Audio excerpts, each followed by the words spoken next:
Hello. Welcome to the Outcast Creative Channel.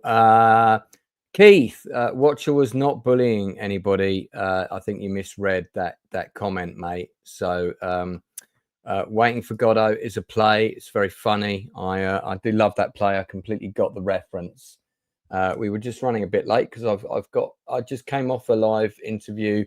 I barely had time to eat some food, and then we're back on straight away with the stream. So newcomers are always welcome here. Yeah, and let's just keep it all friendly, guys. But yeah, Watcher X, if you're still there, I'd very much like to hear your opinion on the topics we're going to discuss this evening. Huge panel in tonight. Got loads of people. So first up, it's my regular co-host, the man who's the expert on Mexican food and also K-pop animation, if anything else is to go by. It's Stupenzolicious in the house. How's it going? Stupenzolicious currently muted. Hey. But now he's here. Yeah, what's up? How's it going, dude? How's it going? It's going. How's it going? It's going. How's it going? It's going good. So you're quite excited about this K-pop thing. Was it worth the hype? Totally. Should I be checking it out? Yeah. Yeah, I definitely. I figured it's just the thing everyone's talking about right now, and it was, I didn't know what to bake for the thumbnail, so I just kind of went at it. But also, I thought I'd check it out, and I was impressed, to say the least. Okay, well, I'll tell you what, we'll get into it shortly. In fact, we may well do it first. Also, up on the channel, glamorizing the place and making the rest of us look good. It's Rachel Percy Art. Hey everybody, seen most of y'all already today, but it's good to be here. Good. Good to see Axel the Boat is here. Also, welcome Peppers to the channel. That's another cat. Look, there goes another cat lover. We're collecting them here. We've also got the man from north of the wall, Northern English Bastard. Hello, you beautiful bastards, and how are you all doing? Pretty good. I can't vouch for everyone being a bastard though, but we'll leave that there. Critical is also in the house. Thanks very much for coming on, sir. Good evening. No problem. Hello. You doing all right? Yes, I'm currently watching baby spiders march across my computer screen because there's a load just hatched below it. So yeah, they're doing their thing. Are you able to show us visuals on that? Is that? Can we see that? I can get a picture. Yeah, sure. 2 seconds. Yeah, snap a picture. I'll share it to you, but maybe all right. We'll snap a picture and work out how to share it, and we'll see if we can show you Critical's baby spider collection because he's literally not joking. Coming to the channel, I think it might be for the second time, but I'll get clarification. The man who makes me always tingly, it's Left Eye Ego, and he's on camera as well, which is fantastic. So, what's going on, guys? Good to have you on. Good to have you on. How's it going? Demon Knight also in the chat. 1995. Welcome to the channel. Don't think I've seen you in the chat before, so appreciate you being here. Yeah, Left Eye, thanks for coming on, man. I've been trying to get you. You think you've been on once before, right? You've been on once before. It's just the time difference. That's all. Yeah, it's 6 hours back, so I got to time it out just right. But I was glad I could make it in for this one. Yeah, I think we need to get you on, more than sort of like an annual booking. Maybe if we can make that twice a year, I think that would be a good improvement. Definitely. We'll make it happen. Fantastic. I'm going to come on camera just for you. There you go. So I've got a decent haircut. I've got a decent haircut at the moment. So I like it. Wow. So I'm just going to have to remind everybody. Oh, look, everyone's coming on now. Going to have to remind everybody. So I've got to do this before every stream until October. That I have a play on in London soon. It's just a fringe indie play with a very weeny budget, but it's a fantastic script. It's a fantastic story. I've got a fantastic cast. It's the making of the Magnificent Seven. This poster, by the way, was designed by none other than Stupenzolicious himself, who's in the stream now. So his fees are very reasonable. So Seven Magnificent Egos, the true story of the making of the Magnificent Seven. That is the one starring Yul Brynner and Steve McQueen, not the later one, which came out not that long ago. a few years ago. I wonder if I'm the only one that thought that was you in seat 7. Well, funnily enough, it may well be. It may well be. We have another post which is slightly different that features all of our cast. And here it is. Kind of mosaic poster, so to speak. And that might possibly be me and down in the bottom right-hand corner. I act under a different name. So I don't act under my writing directing name. So, Paul Steniford says, "What a great panel of guests! It's fantastic. Let's go." I mean, I was improvising his response, but I feel that was embedded. So thank you for that, sir. Yeah. So this plays on in London. Critical is actually coming to see it. I think you're coming on the last night, aren't you? On Sunday. Correct. Yeah, I will be there on the 19th. I booked my travel yesterday. I believe there's space on Rachel Percy's private jet. So $10,000 a seat, left eye. I know you kind of carry that money around in your underwear on a daily basis. So at least once a day. At least once a day. So don't forget to book your ticket. Those are going pretty quickly. Northern's coming to see the show as well. So it's fantastic. So really appreciate the support on YouTube. I've had 40 people book to see the show from the day rave scene in London as well. So that's going to be fun. That's going to be fun. We got a little thank you for them actually in the play. So it's all Awesome. good. Anyway, let's tell them no glow sticks allowed. Yeah. Well, I don't know. Well, glow sticks might be fun. Maybe we can have some glow sticks. But I think it might annoy the person sitting next to them. All right, let's go on to this now. I even though it was recommended to me by more than one of my panel, I was trying to watch another show or complete another show that I'm also going to talk about today. So I haven't had time to see K-pop Enzo Super Demon Hunter or title to that effect. K-pop Demon Hunters, which has just dropped on Netflix, I think it was on Netflix in June. It's been out for a while.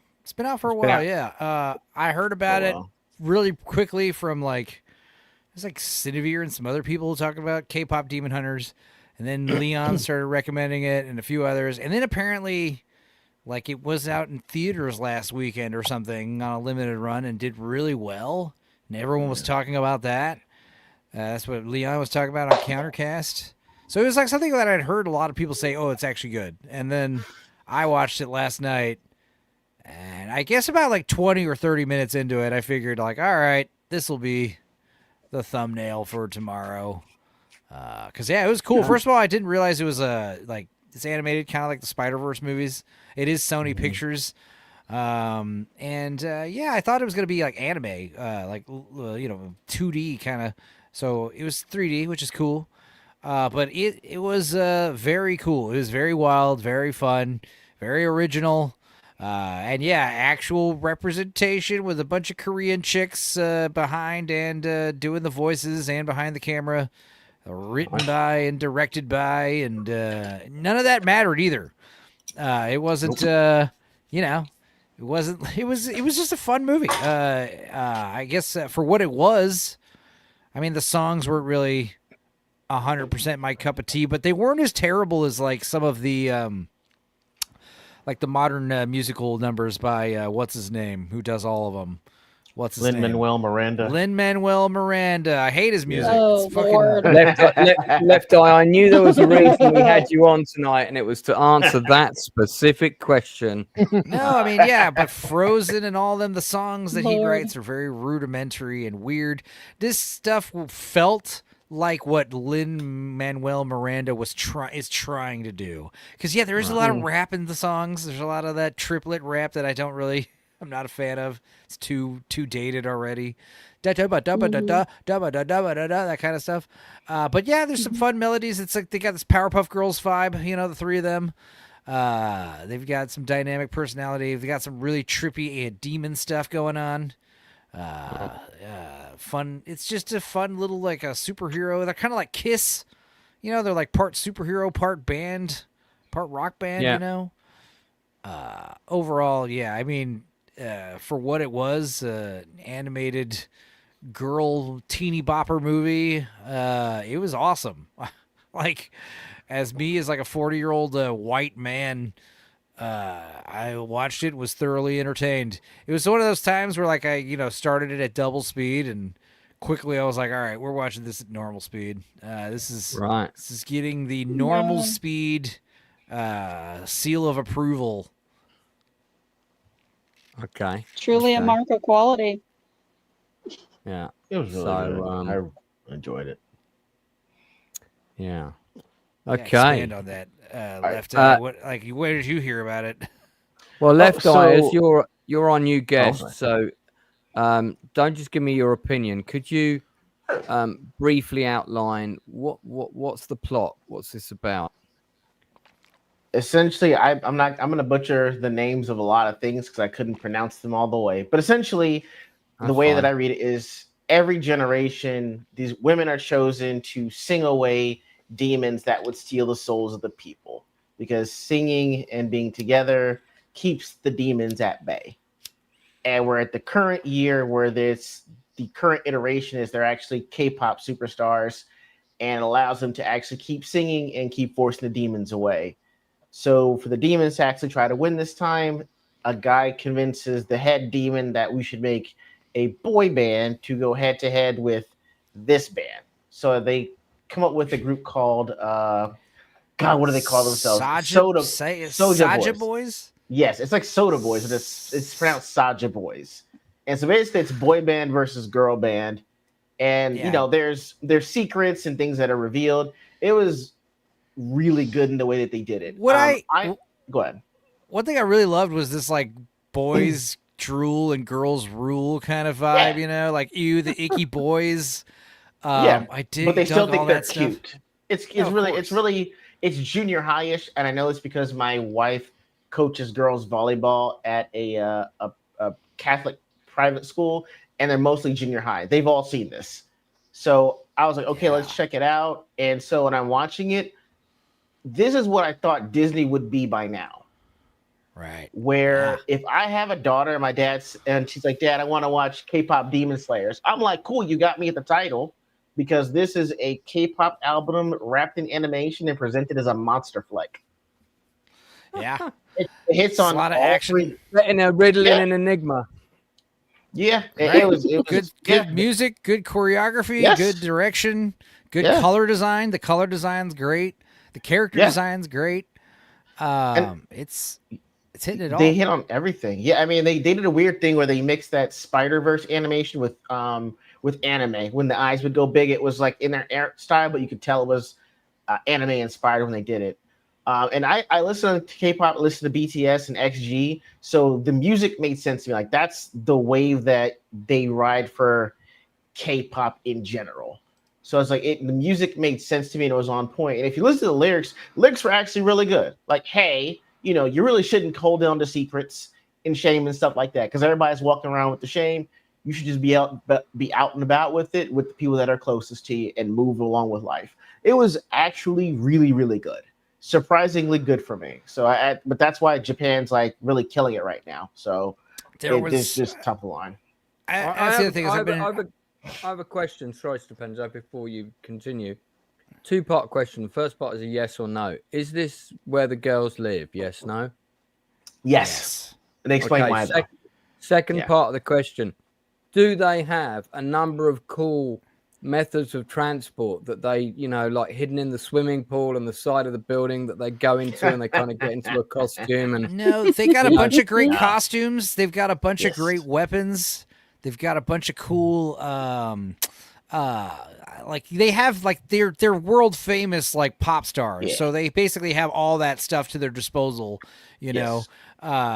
bathrobes and beauty spas and private jets and stuff. Private jets, so all that good stuff. But yes, they also happen to be demon hunters, like secretly behind the scenes. But one thing I loved about it that I've been getting into some anime shows, the anime comedies, and one thing I love is this like Looney Tunes style like facial animation they'll do. Yeah. So like there's a great scene with this, for instance, that was like I was really sold, was when the boy band first shows up, they're all fucking like bunch of handsome dudes, 5 of them, and they're like these handsome guys pretending they're demons, pretending to be handsome guys, and the girls are like, you know, drooling over them. So first it's like hearts and the eyes, like big hearts, okay, like floating, and then like the guy lifts up his shirt and shows his 6-pack abs, and now their eyes are 6-pack abs, like pulsating, and then like they're like messing with their hair and dancing, and now the eyes are like fucking corn on the cobs with like butter like melting on them, and then like it cuts to them again, and now popcorn is really just like raining out of their eyeballs, and they're eating like bowls of popcorn, like watching them, like that kind of like Tex Avery like howling wolf style stuff was like so funny. It was fantastic. It was great. The plot was serious enough, but the entire movie didn't take itself too seriously, which was great. So I mean, it made it appealing to almost all ages. Yeah, and also there is this like heavy girl power thing in a good way. This girl power message about like finding your voice and being true to yourself and each other and all that. You know, all that old style morality tale stuff that you get. It was fun. Yeah, nothing. Yeah, it was being uplifting to women without having to put down guys. Because they had guy fans, and like you're like K-pop wise, I'm like, I get it. Like you don't want to insult half of a fandom, so like they're just like, hey, you know, we have our guy fans too. We're not going to put down guys. We just hate demons. And you're like, all right, cool. I'm okay with that. All right. Yeah. Who else has seen it on the panel? And sorry, but we had some technical problems with Toxic not being in the green room at one point, but then he was back in, so that's how I missed you. My apologies, sir. So you're in now. But who else has seen it apart from Stupenzo and Left Eye? Anyone else? Anyone else seen it? No? I haven't seen it, but I've it's on heard the most list. of the It kind of music. seems like baby's first anime. Oh, sorry, Rachel. That was bad timing. That's all Not right. even. This is like, I would recommend this for like preteens, because it's pretty fucking rapid fire. You know, there's a lot of layers going on with it too, just visually, and I mean, obviously, little kids would like it too. Don't get me wrong, but yeah, it just feels more like marketed for that. But it's kind of like that movie, like it's like Mean Girls, like it's clearly made for this specific audience, but like, you will like, you as a fucking, you know, elderly man, you know, you'll also like it. You know, you as a guy. As an old woman living in Uganda, you'd like it, you know. I don't know. It's got a lot going for it. Mean Girls still have some very funny I'm not aware that Rachel's an old woman living in Uganda. That's news to me. Right. I didn't know that either. No, I mean they're not cats; they're lions. I was gonna say the part that I liked the most about this was it like we're not trying to save the world. We're just trying to save this one specific area here, and that is it. It wasn't a globe-trotting thing. It's just one area, and that is it. So it made it very simple and small within this one city that they live in. So I was like, cool, that works. Oh, it is also very Korean, like a lot of Korean language in it and Korean cuisine and like that kind of stuff. So there is that. It was cool. Okay. Nice. What would you guys give it out of 10? I mean, I'd give it an 8, but because of how viral it's getting, I mean, I have to give it maybe a 9 even, because it's like Left Eye said, it's doing everything Disney's trying to do. Yes, it's got the representation and the multiculturalness and the girl power, but it's actually like badass. It's actually cool.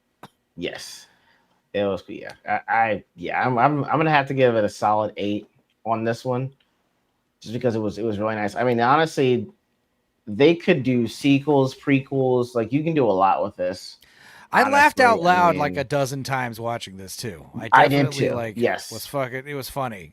It was pretty funny. And the thing is, it's not like I caught myself laughing and like, oh, that's not funny. You're like, no, that was legitimately funny, because in a moment where you didn't think it was gonna get too much serious, like here comes a funny element. I was rewinding parts. I was like, yes, I was literally like, let me see that again. Because there's a lot to catch. Is it one of those films that works on?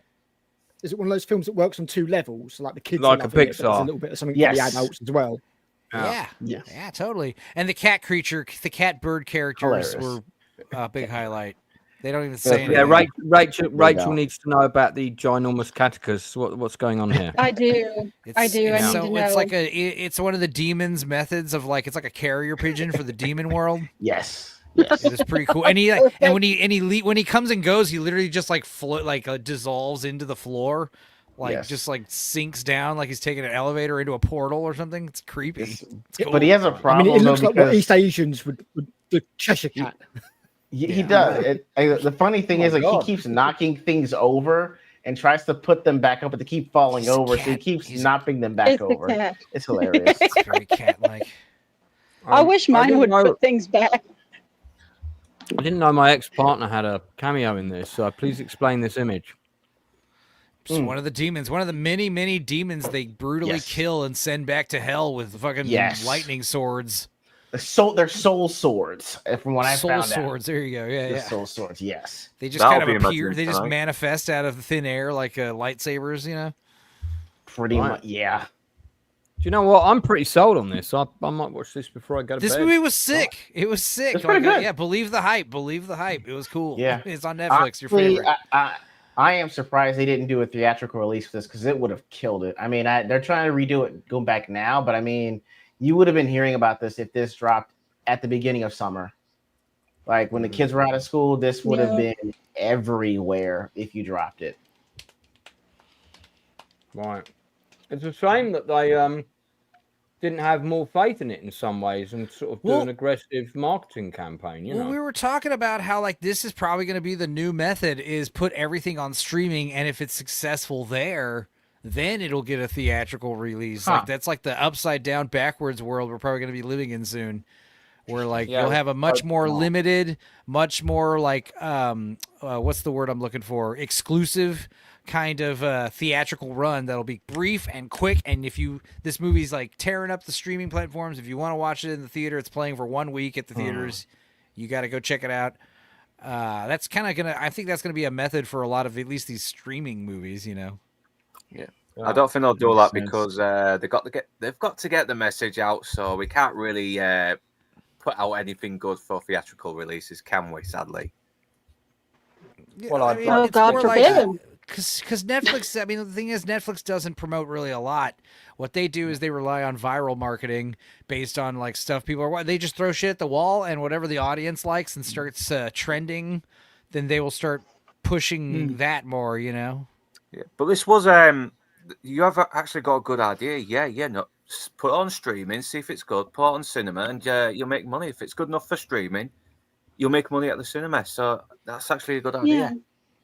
Use streaming as a testing ground. There's a lot ground. of people that would go to see something at the cinema that they've already seen on screening, unless it's special effects heavy or a experienced movie, though. Yeah, that is the problem with the movie theaters. I mean, if I watched this and I thought it was good, you know, unless you've got kids and everything, and you're going to go for the experience of having all the children singing along and that kind of stuff.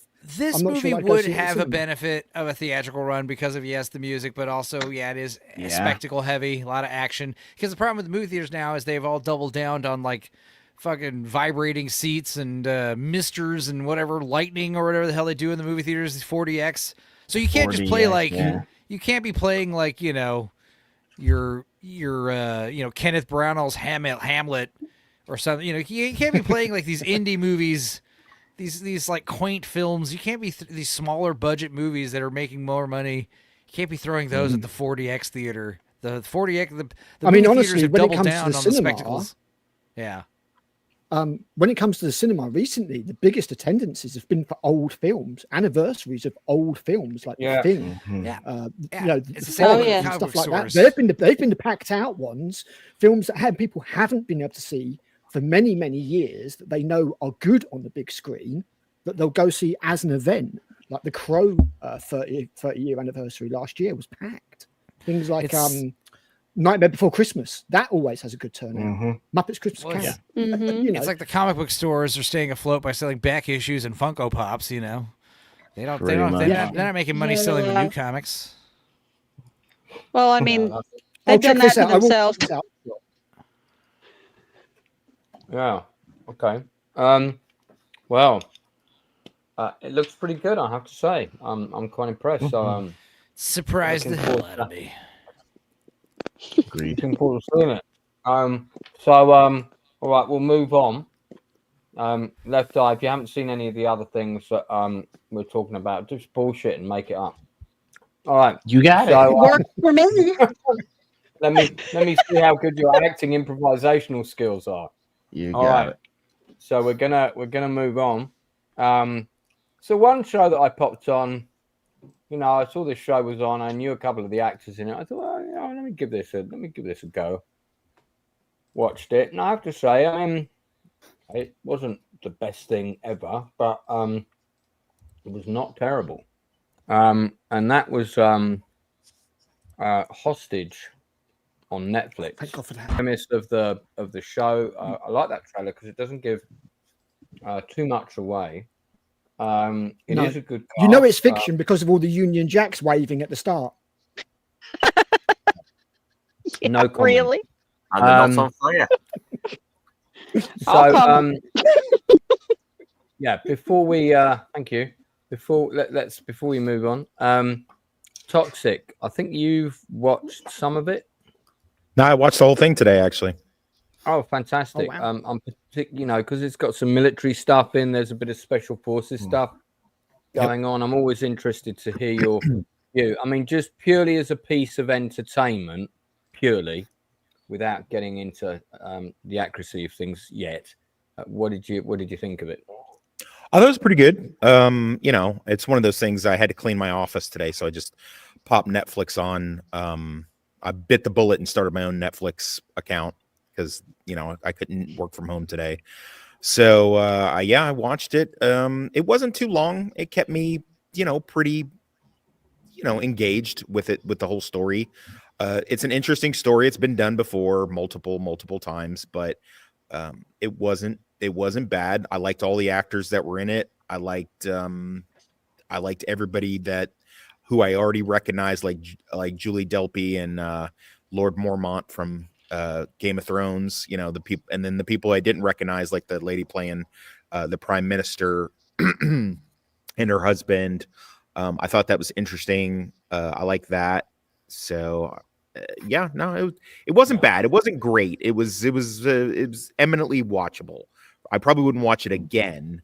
I was sad to see. It's quite forgettable. Sure. But Well, it's Netflix, isn't it? Well, yeah. But Yeah. I would say Netflix has some good stuff.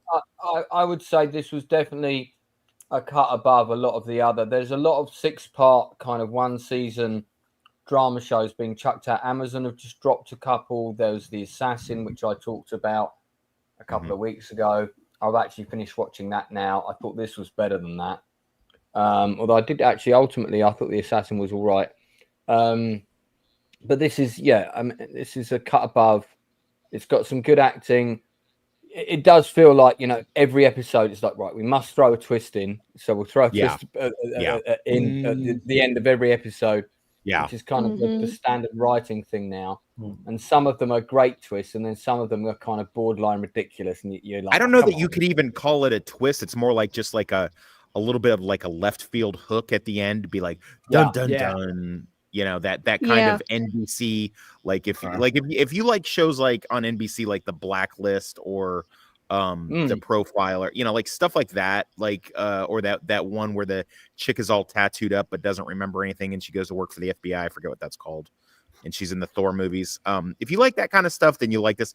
I think this could have worked a lot better as just a straight up 2-hour solid movie. It was a lot of fluff in between it, and like I didn't have to pay too much attention to know what was going on. Like I was literally like taking out the trash out of my office, answering phone calls, like working on paperwork, and it's one of those things you can pop on in the background. You don't have to and I think that they could have applied a little bit more pressure to it had it been a condensed 2-hour thing. Maybe trim a little bit of fat, pop it in 2 hours, and I would have been kind of less likely to pull my phone out every now and then and work on other stuff.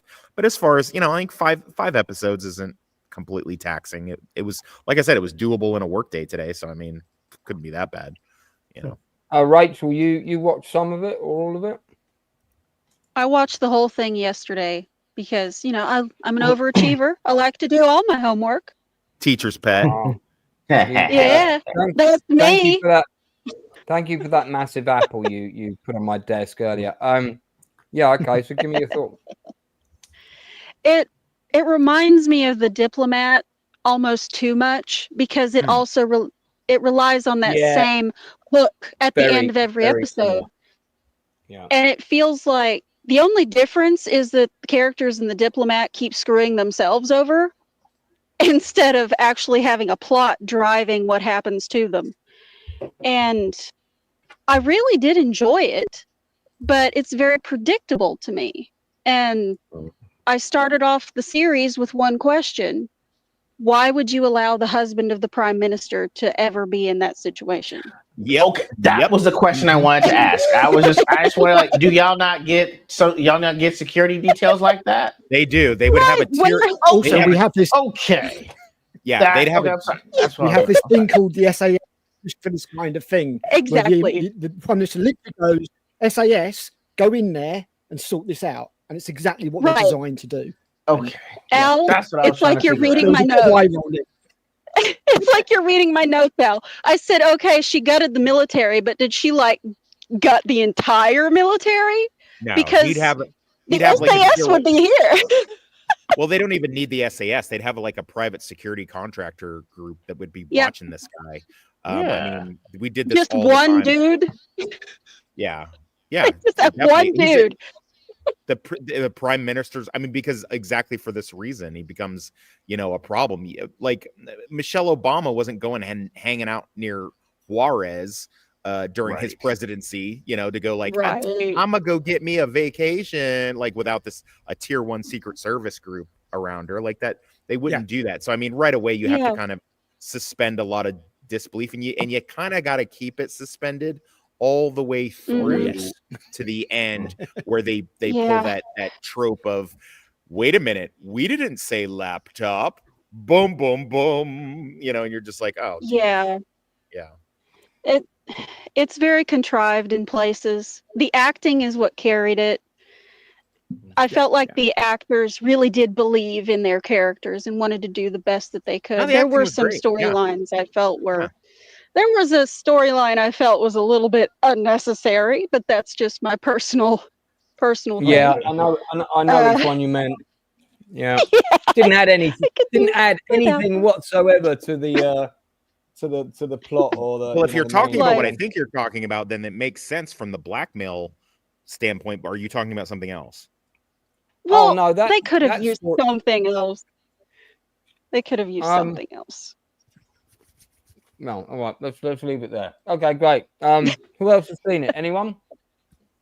I watched 2.5 episodes before my internet. I saw about half. I saw half of the first episode. I wasn't informed on this. I was not informed on this. I was informed on was it sorry, Luke. You're on the Lasso Fair list at the moment. As in, I'm not sure when I'm coming on. I'm coming on occasionally, but I've got loads of other things on. So you're not. But I still would have give me an update as well. And I will watch. I did watch that Kingdom and Conquer one, which we'll get into later.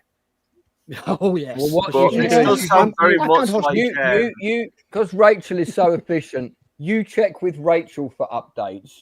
Then if you're coming on, then I won't have to check with you to see if you're coming on, because that's much easier for me as I'm juggling 5 jobs right now plus my YouTube channel. You're busy now, man. You're busy now. I am at the moment. I'm extremely busy. I'll just add that to my list of things to do. Enzo, I'll be sending you that picture that we discussed earlier shortly. I've just been sent the folder with them all in, so I'll send you in a sec. Sorry, so Critical has seen it, Left Eye has seen it, so one at a time. So Left Eye, how much of it did you see? What do you think? I saw about maybe half of the first episode, and I kind of like mentally checked out when they pulled up on the first husband with no security. Like that was I was trying really hard up until that point, but the minute they just pulled up on him, they're like, hey, stop. Like, allay. I'm like, well, you need to allay security. I was yelling, security, where is security? And then I saw there was, and I'm like, okay, we're just going to have to suspend a lot of disbelief. I just watched women hunt down demons in Korea, and I was okay with that. This I cannot do. So, check that after the first half episode on that one. Al, how far did you get with it? 2.5 episodes in, and then my internet just tried to save me, I think. For my part, I thought it was very watchable. I did think it was very watchable. I didn't think it was very good. Some of the writing is just, like some of the oversights. When you've got the French deploying an Apache helicopter, they don't use Apache helicopters. And then you've got the daughter, without any spoilers, you've got the situation where the Prime Minister's husband is hostage, and she's letting her daughter wander around a hotel without a security. A hospital without a security. That was bollocks. Yeah. That was bollocks. I'm just like, what? And the problem is, despite the very good performances, and they are mostly very good because you've got some very accomplished actors here, anything like that will take you out of the moment. And it just puts that little bit of doubt in your mind that I can't trust what I'm watching because the oversight on certain things, like the daughter being able to burst into a top secret bunker meeting. Oh my God. What? Seriously. Well, the worst thing is, so Lance, yeah, go ahead. I was going to say, it is compelling. I would watch the rest. I absolutely would. But God, the writing is not. It's not brilliant. It's not. The worst thing is, Lance, they could have fixed a lot of this stuff with some simple stuff, like the lack of security detail is actually intriguing if you make it part of the overall conspiracy. Like it could, you know what I mean? Like Trump getting, popped in Butler last year, like if you made that part of the conspiracy of how that could possibly Trump, how that could possibly happen. Sorry, I'm not laughing at the incident. I'm just I'm laughing at the comment. Making that part of the entire thing would actually it would have worked good for the story. But it's almost like they kind of just went into, Netflix's Chat GPT school of writing to do a lot of this stuff. I don't know. It was very weak writing, but good acting. So, and it, like I said, it was compelling enough to hold my interest throughout the day where I didn't pop on TikTok or anything else. So make of that what you will. Fantastic. We've got a couple of new people in the chat. Ron is right. Welcome to the channel. This channel has been going a while, man. And we do this stream every Tuesday at 10 p.m. UK time until about midnight, where we primarily kind of review new releases, some older films occasionally. And for the most part, we try and recommend stuff, or we try and watch stuff that we think might be good. This is a mixed bag, this show. But like Toxic said, if you like Blacklist, you like that kind of stuff, or Blind Spot, or Blind Spot, I would say it's a soft recommendation from us. It's a perfectly watchable, serviceable, bingeable short series that is easy to digest, that has some pretty bad plot holes but some very good acting, and some pretty decent action scenes. The action sequences were the actions was pretty good. Yeah. So I quite enjoyed that stuff. That's out now on Netflix. Now I've seen, before I hand over to my guests for them to talk about their choices, and left, you can also recommend a movie or TV show that's not on our list that you might have just enjoyed that we may not have discussed before. So give that some thought in case there might be something you want to recommend. I want to. We don't really focus lots of energy on stuff that's not great, because lots of other channels tend to do that, and with everybody singing from the same song sheet, it gets a bit boring. But occasionally something is so bad that actually could have been pretty good that I have to give it a bit of a roast. And I managed to see this film today. I'm a big fan of B movies. I'm a big fan of sword and sorcery. I saw all the crap that was released straight to video. I know what this is. In the 80s, like Deathstalker and all of the Barbarians and all of those. And I'm not a fan of those films. Those films are actually pretty poor. But there was a number of good films that we got in the 80s, like The Sword and the Sorcerer, Krull. Of course, we had the Conan movies. The second one wasn't as good as the first, but it was a perfectly serviceable film. And we had Red Sonja with Brigitte Nielsen, which again wasn't a great movie, but it was okay. It was fun. This remake, which we did talk about the other week, somebody went to see it at the cinema. Yeah, Man, this is Blue collar. fucking bad. This is bad. And I have a friend in it, and I can tell most of her parts been cut. And I suspect one of the reasons that a lot of her lines got cut is because they gave her these massive, awkward, false teeth to wear. And it's not easy. Oh, it's her. Right, okay. Delivering lines wearing false teeth in an accent you've been, your character's kind of Russian. You're from a kingdom that's like Russia. So can you do a Russian accent? Which she can. She can do a perfect Russian accent. Can Katrina. Very good actress, really good at the physical stuff. And she's, but she's doing these lines through these teeth in this film. I don't know what's going on here. I guess this was Comic-Con. He's always playing flamboyant roles, that skinny guy. He is. Robert Sheehan was hamming it. I mean, he was literally chewing the scenery off as the villain, and I guess he was doing what was asked of him, but he was totally miscast. But listen, if the dialogue had been good, he would have been fine. The dialogue was so bad, and not only that, but the background extras, who are all clearly Eastern European, what they've done is they've dubbed all the background noise. This was the really bad thing, with all these Cockney voices.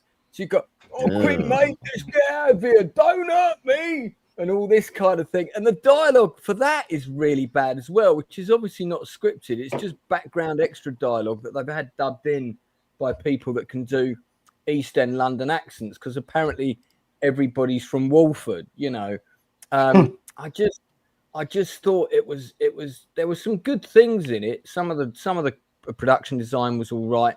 I actually didn't mind the sort of the B-movie looking monsters. I thought the B-movie Cyclops was kind of fun, and I thought these kind of whoever these people were supposed to be were kind of fun. But we got like a bit of world building, but then no explanation for something else that actually could have had a really good story behind it. And Red Sonja was just, as a character, she was so flat and boring. Not the fault of the actress. Again, it was the fault of the writing. So I thought, this is really bad. Who has written this?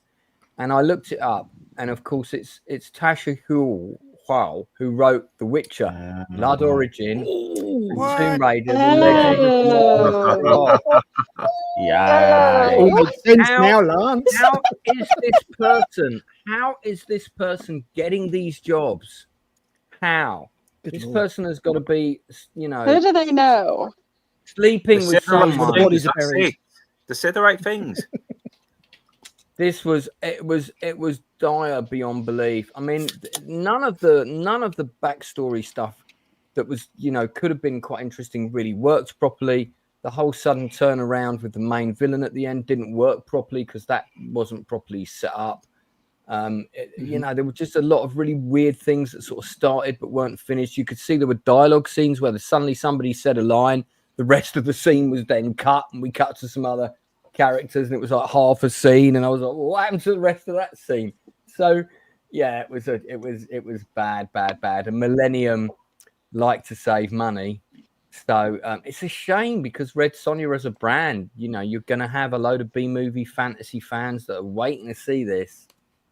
And my friend Katrina Durden, who I nearly worked with this year, who's a fantastic actress, kind of played one of the sort of, I don't know what you'd call her character exactly, one of these kind of the gang of Red Sonjas. And she got to do some fun stuff in it. She got to do some horse riding. She got to do some double-sworded fight play and this kind of thing. But she was wasted, and her scenes were cut, and she's really good. And I'm just waiting for someone to give her the role that she deserves, because I'm pretty sure she's not far off in her abilities of being able to carry a movie. Here we go. I've got one picture of her in Red Sonja, and I guess one is all she wanted on her IMDb, and I completely understand why. But there we go. So that's her in Red Sonja, but you tactfully cannot see her teeth in this picture. It was honestly, it's like someone bought her some vampire novelty teeth from somewhere and said, "Stick these in your mouth; it will look really good." And I'm so- gonna yeah, get your blood. As the cat would have said in Red Dwarf, she had an overbite or an overbite that druids could use as a place of worship. Mr. E, good to see you in the chat, buddy. Good to see you in the chat. I need to get you on sometime. Yeah, so yeah, this was dire. I give this 1 out of 10. Hostage, I'll give 6.5 to 7 out of 10. Who else has seen Red Sonja? Give me a rating out of 10. 4 I out of literally 10. finished it seconds not before good. this stream. Yeah, it was I'll give not it a great. 3 out of 10. It was some schlock. I mean, there was I was surprised at like the Cyclops and some of the other computer animated special effects. So I was like, okay, this isn't I don't know. It wasn't totally cheap, you know. But yeah, I don't know. It just it was like a mix of Gladiator meets bunch of all the tropes were in this movie, you know. It was pretty violent, which was cool, and there's some weird baboon-looking people that I thought were fun. But yeah, I mean, they were fun, but there was no context given to who they were or where they came from or what their backstory was and why there was one on one side and why there was one on the other and what the fuck's my happening, favorite was I talked about this on my stream before this. I was like, hey, who's this lady? I recognize her. And then I realized, like, oh, it's that chick from Hollow Man. She's like the girl in the bathrobe who, you know, she's in that scene. And I was like, I recognize her. And literally, as soon as I recognized her, she gets an arrow to the throat and she dies. I was like, she was like the only one with some kind of name recognition. That was Rona Mitra. I reckon Yeah. she got on the phone to her agent and said, like, can you get me out of here early? Ask him to kill me off. Or more like, hey, we want you in this movie. It's like, this is all you could afford, you know? Yeah, you got me for one day. I thought it was eminently forgettable. It just, nothing about it worked. I thought the actress who played Red Sonja was just not, there was no charisma there. She didn't light up the screen. She didn't do anything. We're meant to believe she's this commander character. She turns up at the arena and they're all like, oh, you'll be dead within a week. 10 minutes later, she's taken out 3 fully armored guys, but none of the choreography is convincing at all. You know, there's so many cuts in the action that's obviously been done because the women, you know, they're obviously doing their best. I'm not saying they're not, but they can't do the action. They can't do the action like stunt guys and stuff like that. And you've got so many accommodating stuntmen in this to try and convince you that these women are turning over these 200-pound dudes that it becomes laughable. And the problem with this film is if it had gone full cheese, B-movie, having a laugh with itself, like Robert Sheehan's doing, like that character, that actor, he's not in the same film as the rest of them. As you say, he is hamming it up to the max. And if everybody had done that, you could have got like an enjoyable, silly B-movie, make it ultra-violent. You know, I'm not saying there needs to be tits everywhere or anything like that, but just make it ultra-violent and go the fancy route and maybe trim down the runtime a little bit because it's nearly 2 hours long. It's way too long. You got to the stage where I thought the film was finished and I looked at it and it was only halfway through its runtime. And I was like, what? That can't be right. So yeah, just very forgettable. I will never see it again. I will never think about it again. It's just pretty poor on every level. Nothing about it really works. Some of the CGI is awful as well. Has anybody else seen it? What is going on with what is going on with It hates us today, doesn't it? we keep losing people. I don't know what's going on. We've lost somebody. Stepenzo's gone. We've lost Stepenzo. Yeah. Don't know what's going on.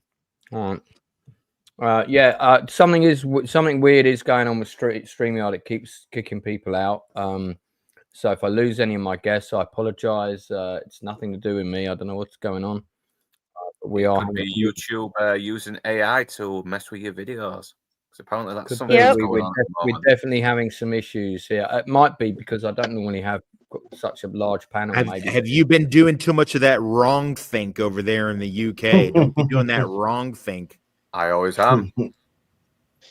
We'll see. Anyway, okay. Don't know what happened there, Stepenzo. StreamYard's having some kind of shit fit and kicking people out today. I closed my window because YouTube's having a shit fit where I guess I'm not the only one, but like when I pull up my video content history, YouTube's just like, try again later.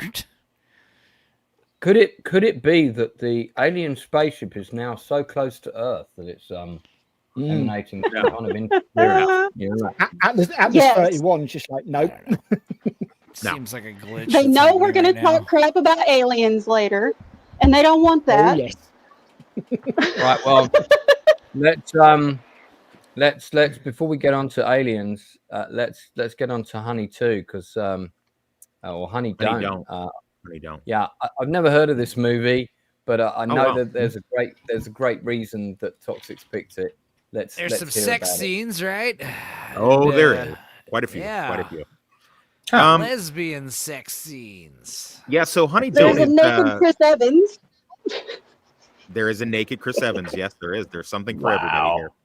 everybody here. Chris Evans is a lesbian now? Wow. Well, he is acting like one now. Chubby chaser anyway in this movie. But yeah, no, it's this movie's really trying to be an Elmore Leonard type PI thing. You got this chick named Honey and played by Margaret Qualley, and she does a great job playing the role. I'll say that. I mean, this is going to be another one of them soft recommends that I give out. But I mean, I've got to be able to say I can't wave people completely off of it because it is interesting and at least it's something new.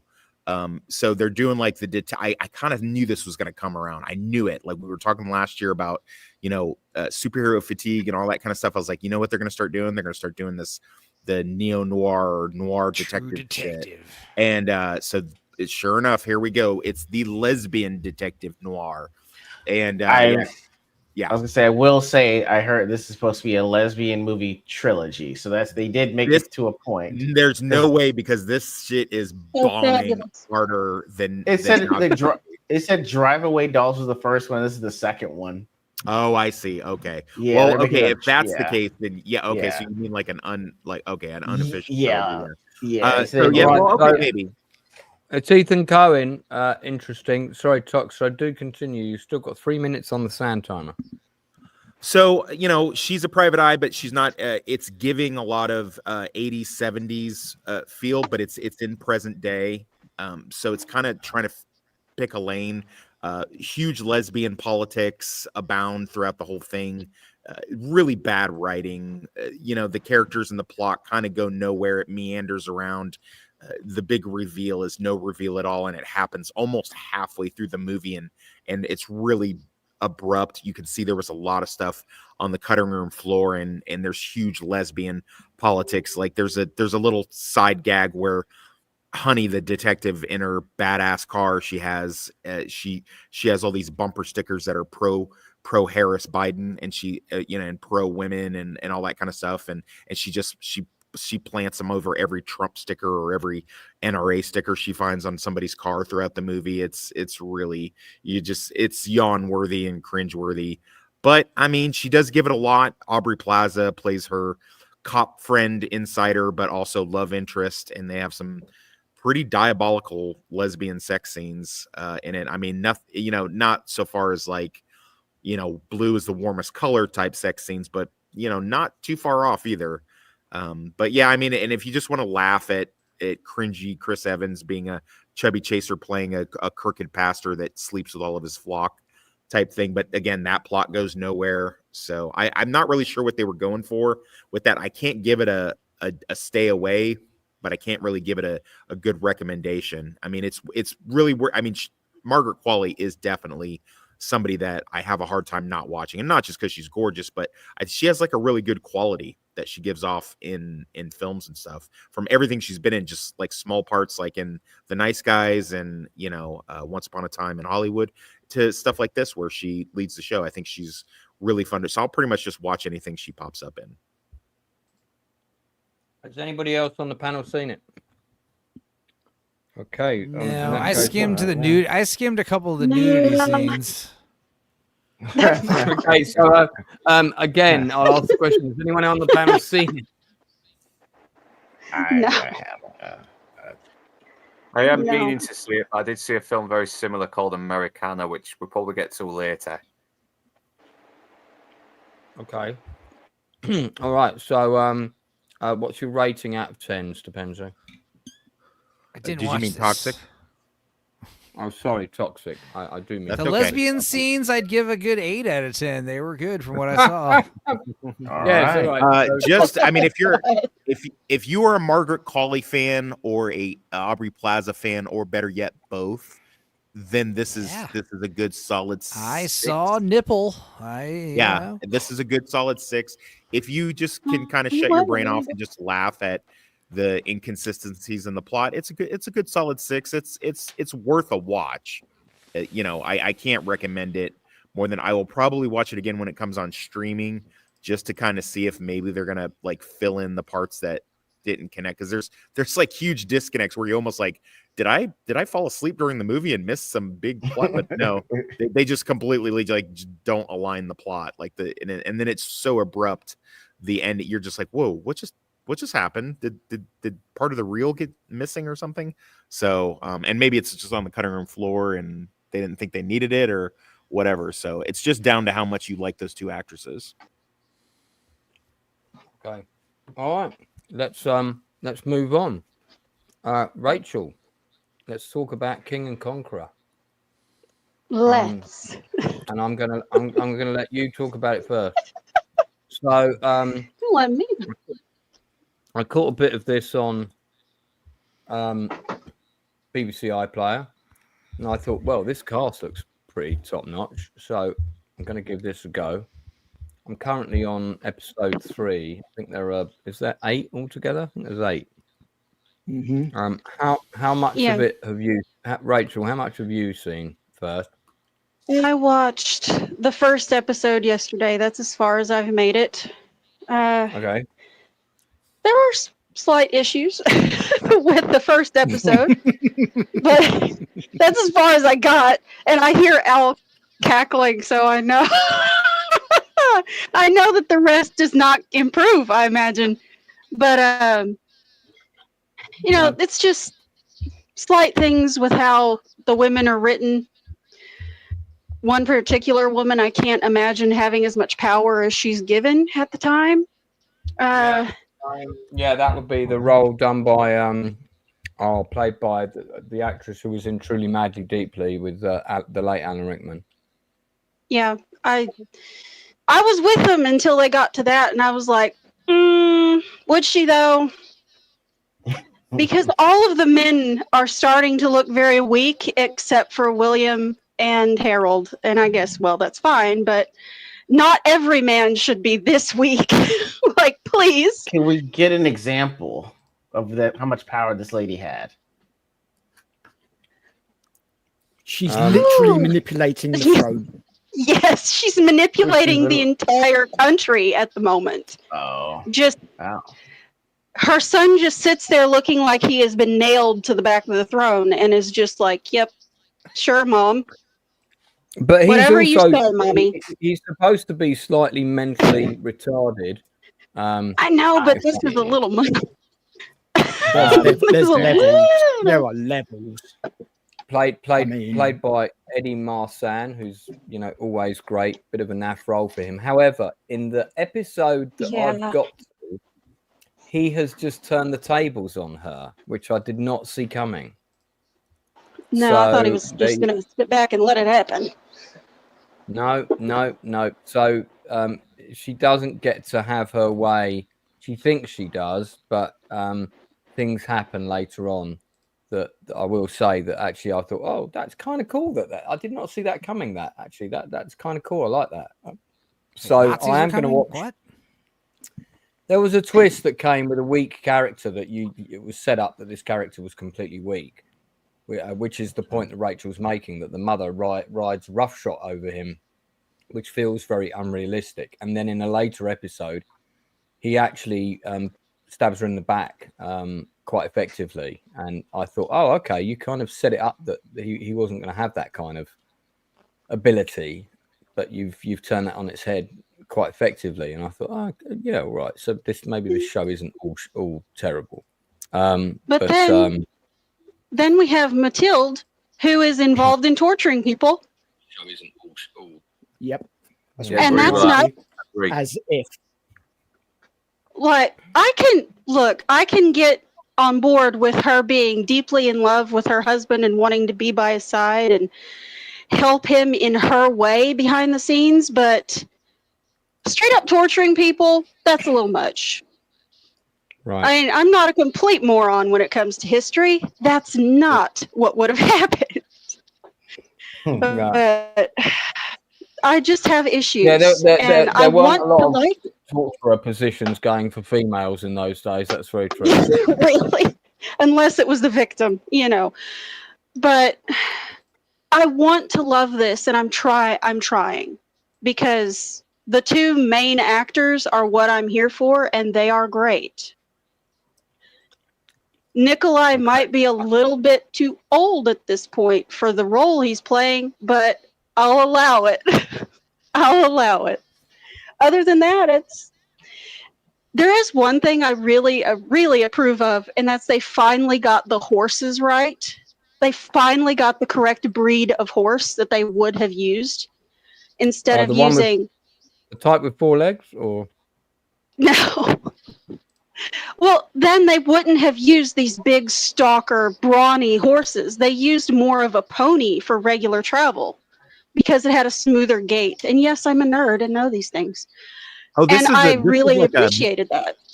This is like a medieval story. So from the poster, I thought it was another prison. Prison movie. No, this is indeed a medieval story based on William the Conqueror and the Battle of Hastings. That first picture looks like a game that it looks like a snapshot of a game we'd play in prison called King. You could literally stick Kevin Costner's head on Nikolai Coster-Waldau here, and this could be the shot from wouldn't it? Yeah. This is Robin This Hood, is Prince of true. Thieves. I'm home. There's a lot in this bit at the end, like, so he's got to Normandy, and Normandy has, for history buff spoiler, been invaded. So the woman's like, you need to turn around and get away, and the army is roaring down the beach like 400 meters away on horses, and they're like, oh, we've got to go now. Mate, you're not going to get back to that boat and back into the sea before those horses get to you. I've been biting my tongue, but I hate this show. My review of this show is titled The Bayou Travesty. Well, Al, Oh, no. I'll give you a couple of minutes. Jump in, mate. Give us your take. Okay, I'll go as fast as I can. The dialogue is absolutely shocking. It's like somebody wanted to make it sound like they were speaking in the olden days, but had no idea how to do it. So all the sentence structure and all the speaking, considering they're meant to be bloody Saxons, is not the old English.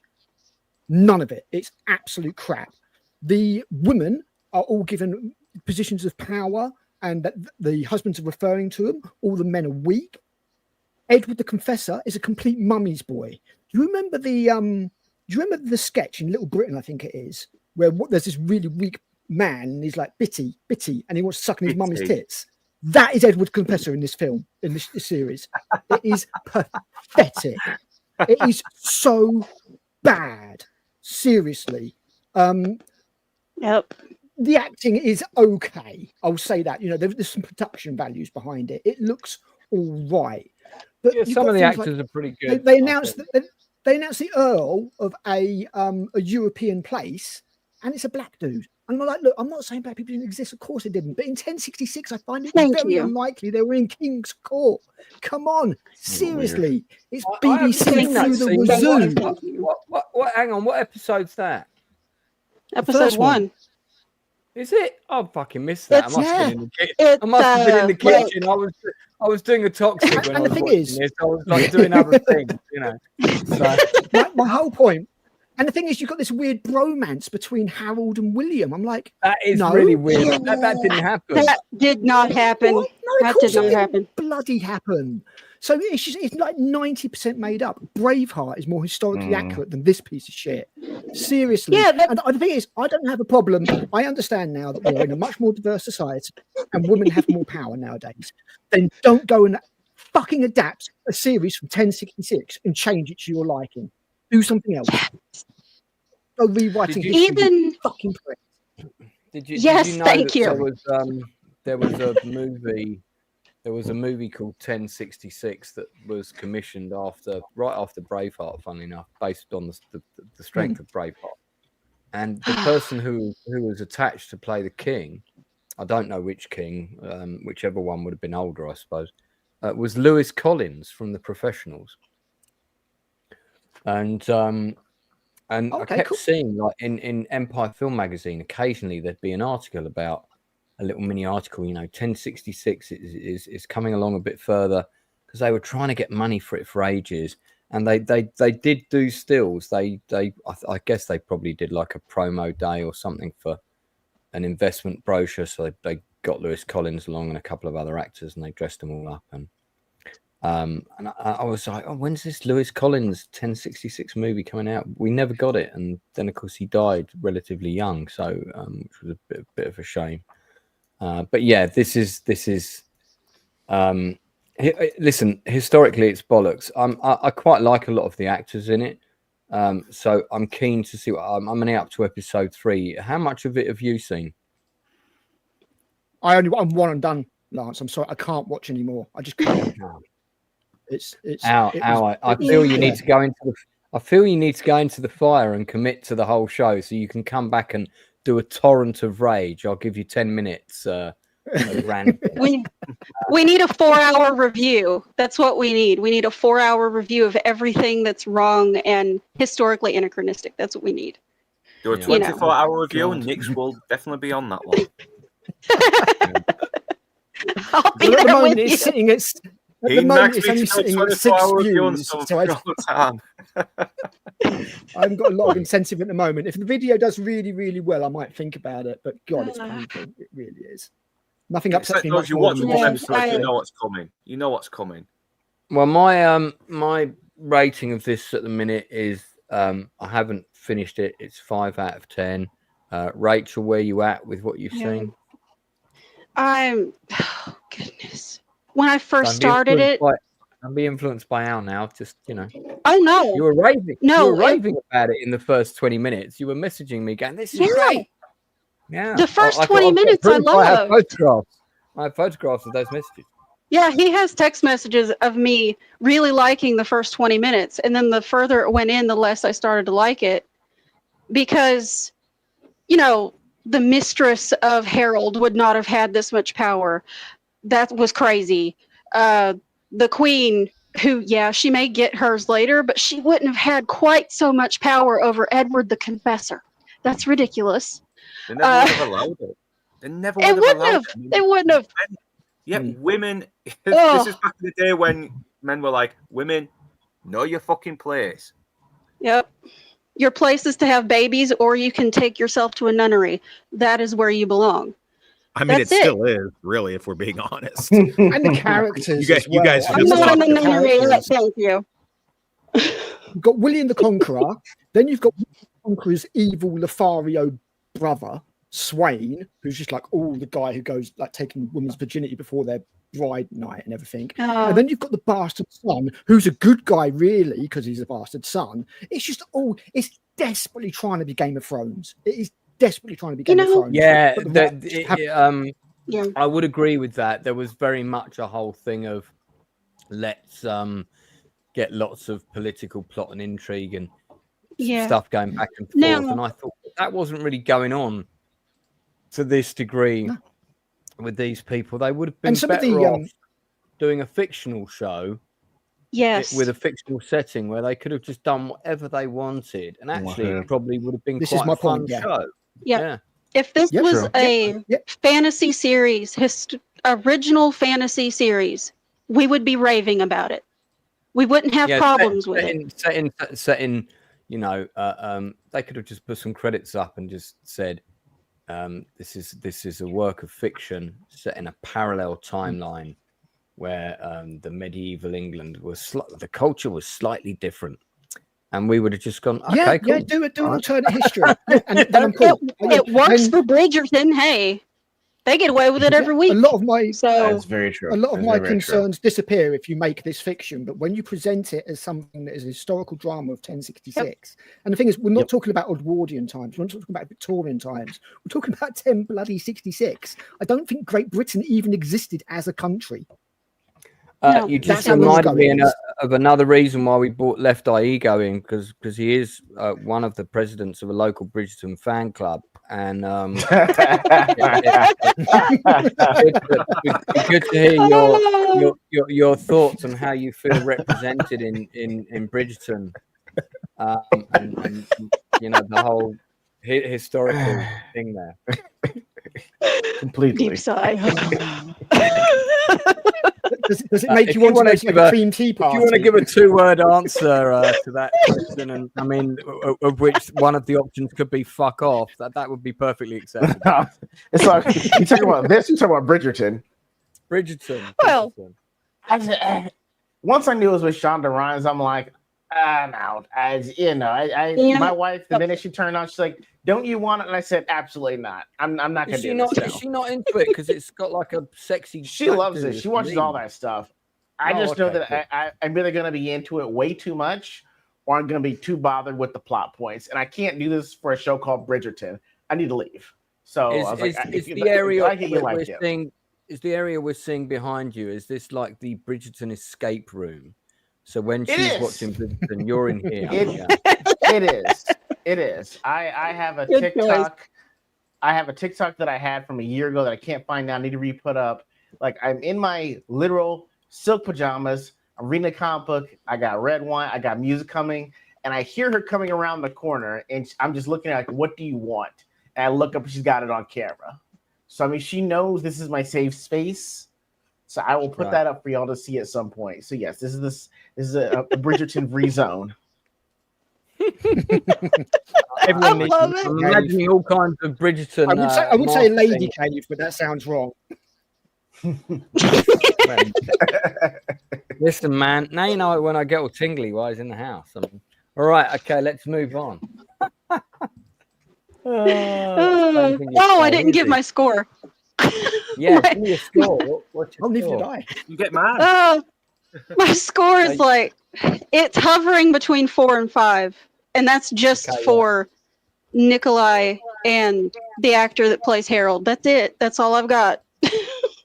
All right. Al, I don't think our scores go to the minus level that you wish to subscribe. I want to give it minus 50 or something. I will give it 2. I will give it 1 for its production values and 1 for some of the acting, and that's all it deserves. All right, that's fair. Do not recommend. We're going to briefly talk about this film, which actually Toxic, I believe, recommended us all a couple of weeks back, which is Osiris. California knows how to party. California knows how to party. In the city of LA. In the city of good old Watts. In the city, we keep it rocking. We keep it rocking. Come on, motherfuckers, come get some. So yeah, you can't have a Special Forces movie versus any kind of alien creatures without the line "come and get some." It's kind of a rule now. Yeah. Move. Go. Yeah, but you recommended it. I watched it today. I have to say, I really enjoyed it. I thought it was good. I kind of thought you would. I was surprised by it, and I was like, you know what? I bet Lance likes this. I bet he'll like it. Yeah, it was fun. I mean, it really had that sort of cowboys versus aliens vibe, except with about half the humor and special forces instead of cowboys. But a little bit more like Battle. Cool, I missed it. Yeah, it's very, very in the same ballpark. It's available to watch on, isn't it Amazon? Is it Amazon? Well, it's Amazon. Yeah, I mean, I watched it on Plex, but yes, it's Amazon. I think. Yeah. Oh, cool. So I mean, it's a movie on Amazon. I think it's just got by a lot of people. Max Martini is in it playing Max Martini. Basically, yeah. He basically plays Max Martini playing. Hey. What's funny is they've nothing got wrong with that. He's great. No, he's great. They've got him and the other dude from The Lioness that shows up in a lot of Taylor Sheridan projects. Nice. So Okay. I always forget his That name. other I dude. thought the other dude. Not 2 cups. But yeah, and Linda Hamilton doing it like a cheesy Russian accent. Pretty cool. I mean, it's it's an out there sci-fi thing, but it does leave it on kind of like a bad note. So I thought that was pretty ballsy of them. With the film, especially with the big alien craft heading our way right now. I mean, So, well, indeed. I don't know what the budget was on this. I'm guessing it was somewhere in the 10 to 20 mil. Yeah, it was pretty low. It was low. I mean, And- it didn't and- need to. This could have easily been like a Sci-Fi Channel original, and I'm not saying that to be, against it. I like sci-fi. 6.7 million. Yeah. Oh, there wow. you go. So I mean, but that for me, that's a great sign because I think it just goes to show you can make a, it's a fun B movie. Crack open some beers and a pizza. Yeah. It's got good action scenes. And quite nice production design, slightly original. It's a different plot. I mean, it's a mix of various other films, sure, but on the whole, I quite like it. This is the sort of film that my friend James Boosh would make, who's a independent director. He's trying to get a movie made at the moment called Devil's Lair, which is about a load of special forces going into some sort of underground bunker that turns out to be populated by monsters or aliens or something. So his film is going to be very much in this ballpark. But if we could have 10 films like this made a year for a budget of under 10 mil, at least there's going to be some interesting stuff out there. So as far as I'm concerned, get more of these out. They might not be the best thing ever, but that it was entertaining. I mean, I enjoyed this more than the last. It's for streaming, isn't it? Yeah. I enjoyed this more than the last 4 or 5 freaking MCU films, as far as that goes. But I would have quite happily seen this in the cinema. I would have enjoyed this on a big screen. Yeah, it could have had a nice little cinematic run. But sometimes you just want to put on a streaming thing and just pop it. But yeah, I mean, it was good for what it is. It's that clip that we just watched. I had to wait a while to get that clip. I saw that on TikTok like a month and a half, 2 months ago, and I was like, what is this? What's going on here? This is interesting.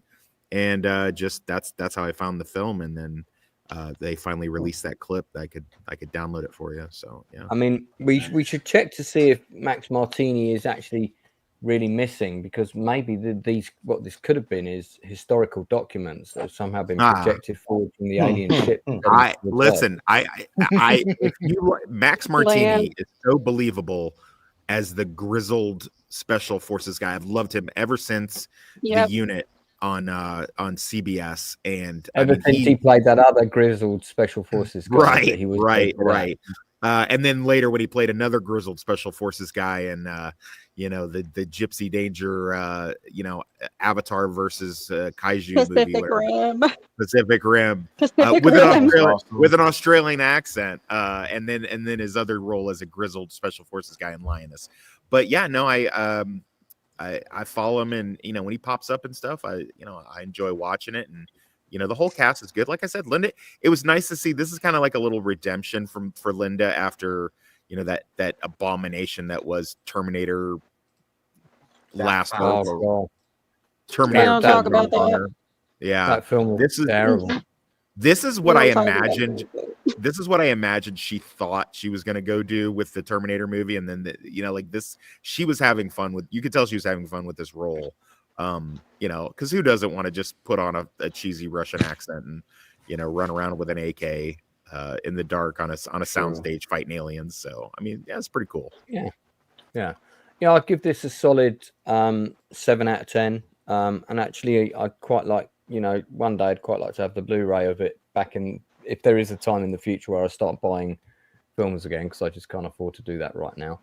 But this is definitely a film I'd pick up and have in the collection, and one day watch on that big home cinema that I also don't have right now. Yeah, really. But it's good to have goals. Demon Knight, 1995. I've seen you here before, I think. Welcome to the channel, though. Cool. Okay, we'll move on. Has anybody else seen it? Does anyone else want to comment on it before we move on? Okay. Nope, I've just added it to the list. Looks cool. I love it, sci-fi. Yep. Northern English Bustard.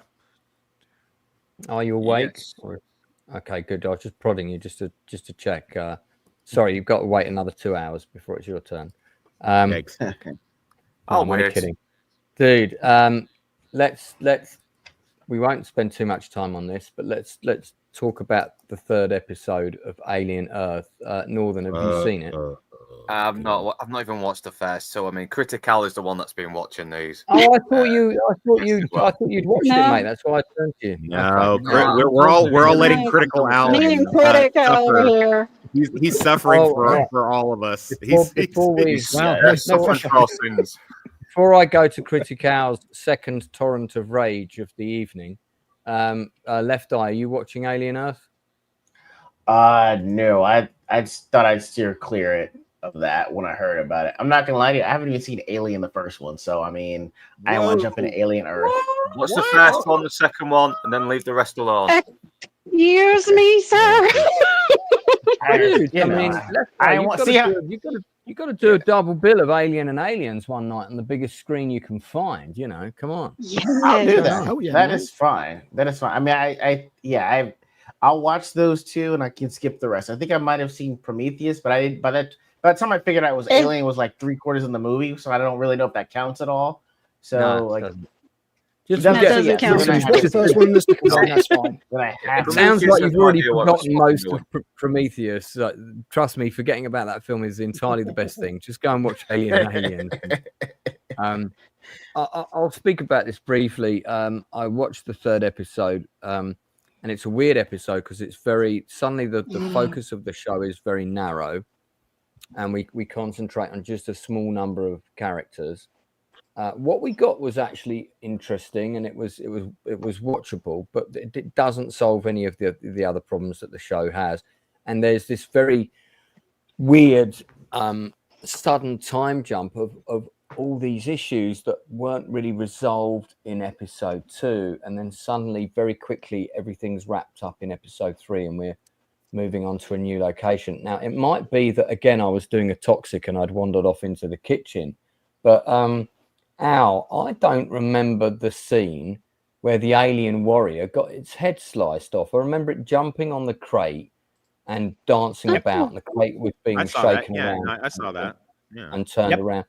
But was there an actual sequence or moment where it got its head slashed, crushed, or whatever? Because I sort of what happens is so it jumps on the roof, and Wendy stabs up with her paper cutter blade through a metal roof of a truck into the alien, and acid starts coming out.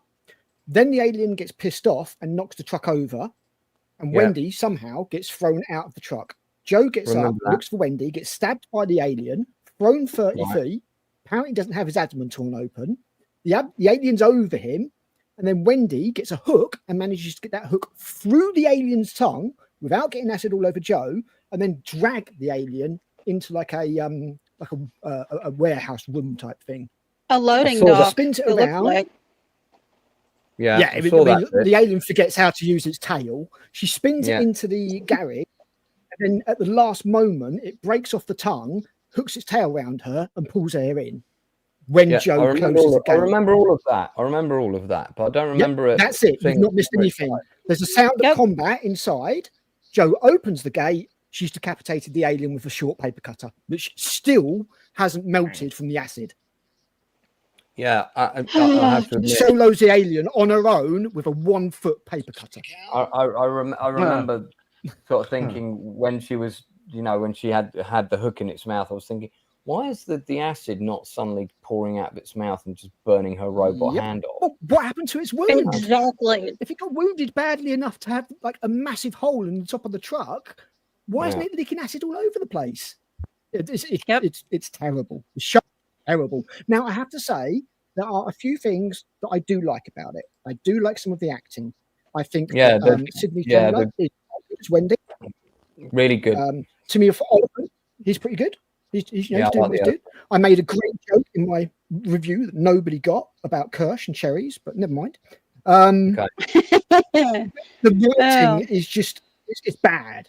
The writing is just again, the oversight. You need somebody looking at these scripts going, that makes no sense. For example, Cavalier tells us that he is monitoring all of the children all the time. So you've literally got a camera with their eye view of everything. And then when Morrow contacts Slightly, even though we've seen people watching it, like watching the children, nobody's watching. So when Morrow obviously, predictably gets him to betray them and give him whatever he's after, you're just thinking, why the hell? Anytime anything's on screen, it's Disney. This series is set in a nightmare future where the only entertainment available to anybody is Disney shows. And trust me, that absolutely would be a nightmare future that I would hate to live in. So we're in hell. Yeah, it's just really, really lazily badly written. I mean, there's a scene where two of the Lost Boys, because obviously all the children in adults' bodies are given the names of the Lost Boys, two of them meet up and they literally spend 2 minutes going, bro, dude, bro. Yeah, I know. That was 2120. Oh, Lord help us. 20. You didn't have people running around in Alien saying groovy because it would date it to the 1970s. So why is this film doing everything it can to date itself in 2020s? Yeah, it's horrific. There's people watching things on CRTVs. I can't even get a CRTV now. And they're saying like 100 years in the future, people will be watching things on CRTVs. Yeah, but I don't mind that they've kept the technology in line with kind of what we saw in Alien and Aliens. I quite like that actually. And it's nice on the ships, absolutely. I don't want to see the future that we have now in that world. I'm quite happy to see an alternative timeline as presented. That stuff doesn't bother me, but what does bother me I will say is constantly changing the abilities of the alien and the life cycle and like they did in the other thing last episode that we got. It was terrible. Unless I'm mistaken, this is rapidly turning into a show about a girl who is the key to everything. It is. And I am so sick of another one of those. Okay. The ending of this episode shows us that she is all that matters because she can hear them. And if they don't turn her into either a queen, which is the going theory for me at least, or have her be the answer to destroying all of the xenomorphs, I'll be shocked. And I don't know about anybody else, but I'm kind of sick of the little short-haired brunette being the key to everything in Alien. I'm a little tired of it. It's a trope in itself, isn't it? It really is at this point. Mr. E has a series of meddling and has dementia. I like that. Yeah, he's a producer in it. There's 22 producers on this show, and it shows because there's so much inconsistency. There's so many cooks on it that it's just. I mean, for example, they've taken the embryo out of the facehugger, taken one of Joe's lungs out, which is all damaged, even though he was stabbed in the abdomen, and put the alien embryo in the lung. Well, it's not going to grow there because it needs nutrition. In the tank. Yeah, in the tank in his lung. So I'm like, when Kane came out of like being attacked by the facehugger, he needed to eat because the chest burster needed the nutrition to burst out. So how is it going to grow in a damaged lung? And I just feel like nobody's thought about any of these questions, and just none of it makes sense. But because they don't understand it. All of that said, Left Eye, definitely watch the first two movies. All right, we're going to leave. Oh god, yes, they are both 10 out of 10s. I'm like 10 out of 10s all day long. On this nonsense. Okay, Northern, I'm coming back to you again. What? So, mate, have you got a recommendation for us this week? All right, I will do a recommendation. Police Story with Jackie Chan.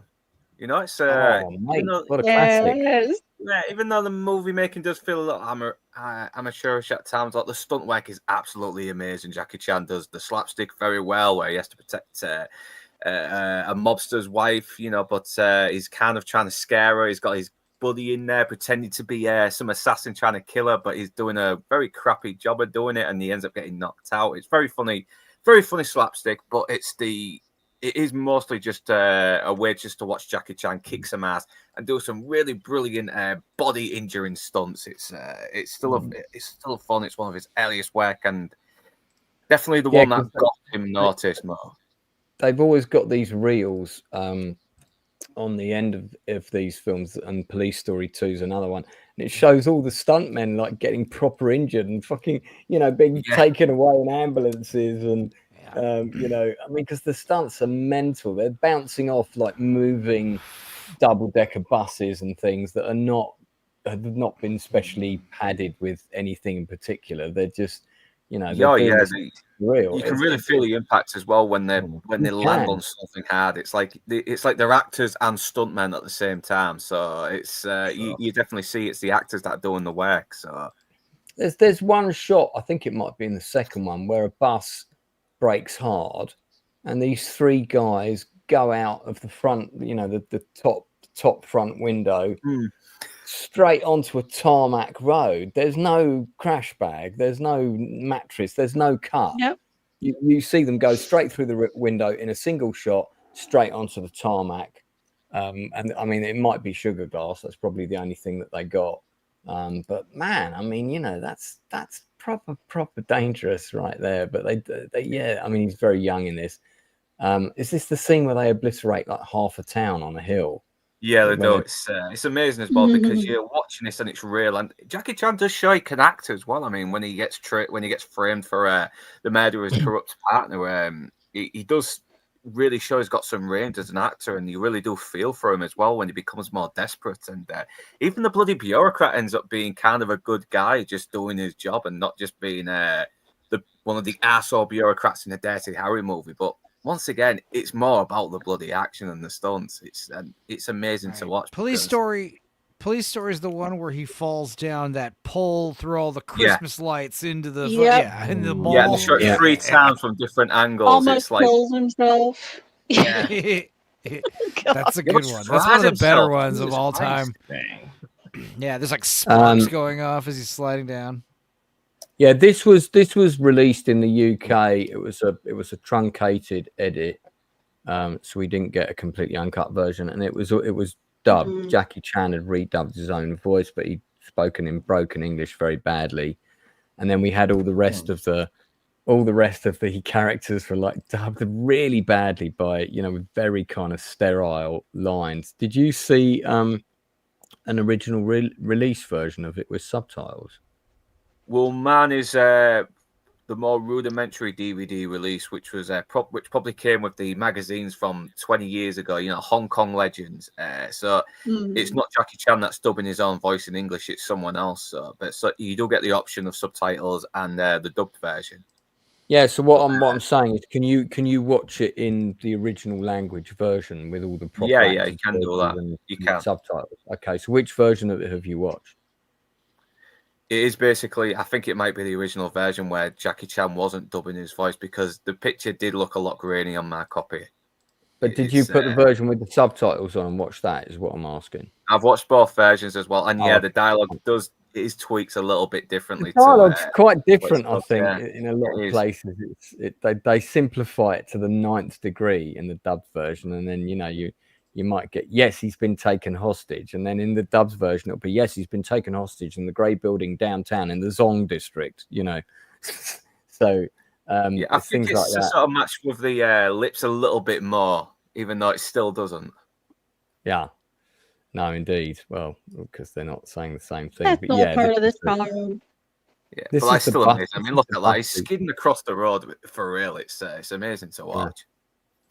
Yeah, that sequence was absolutely insane.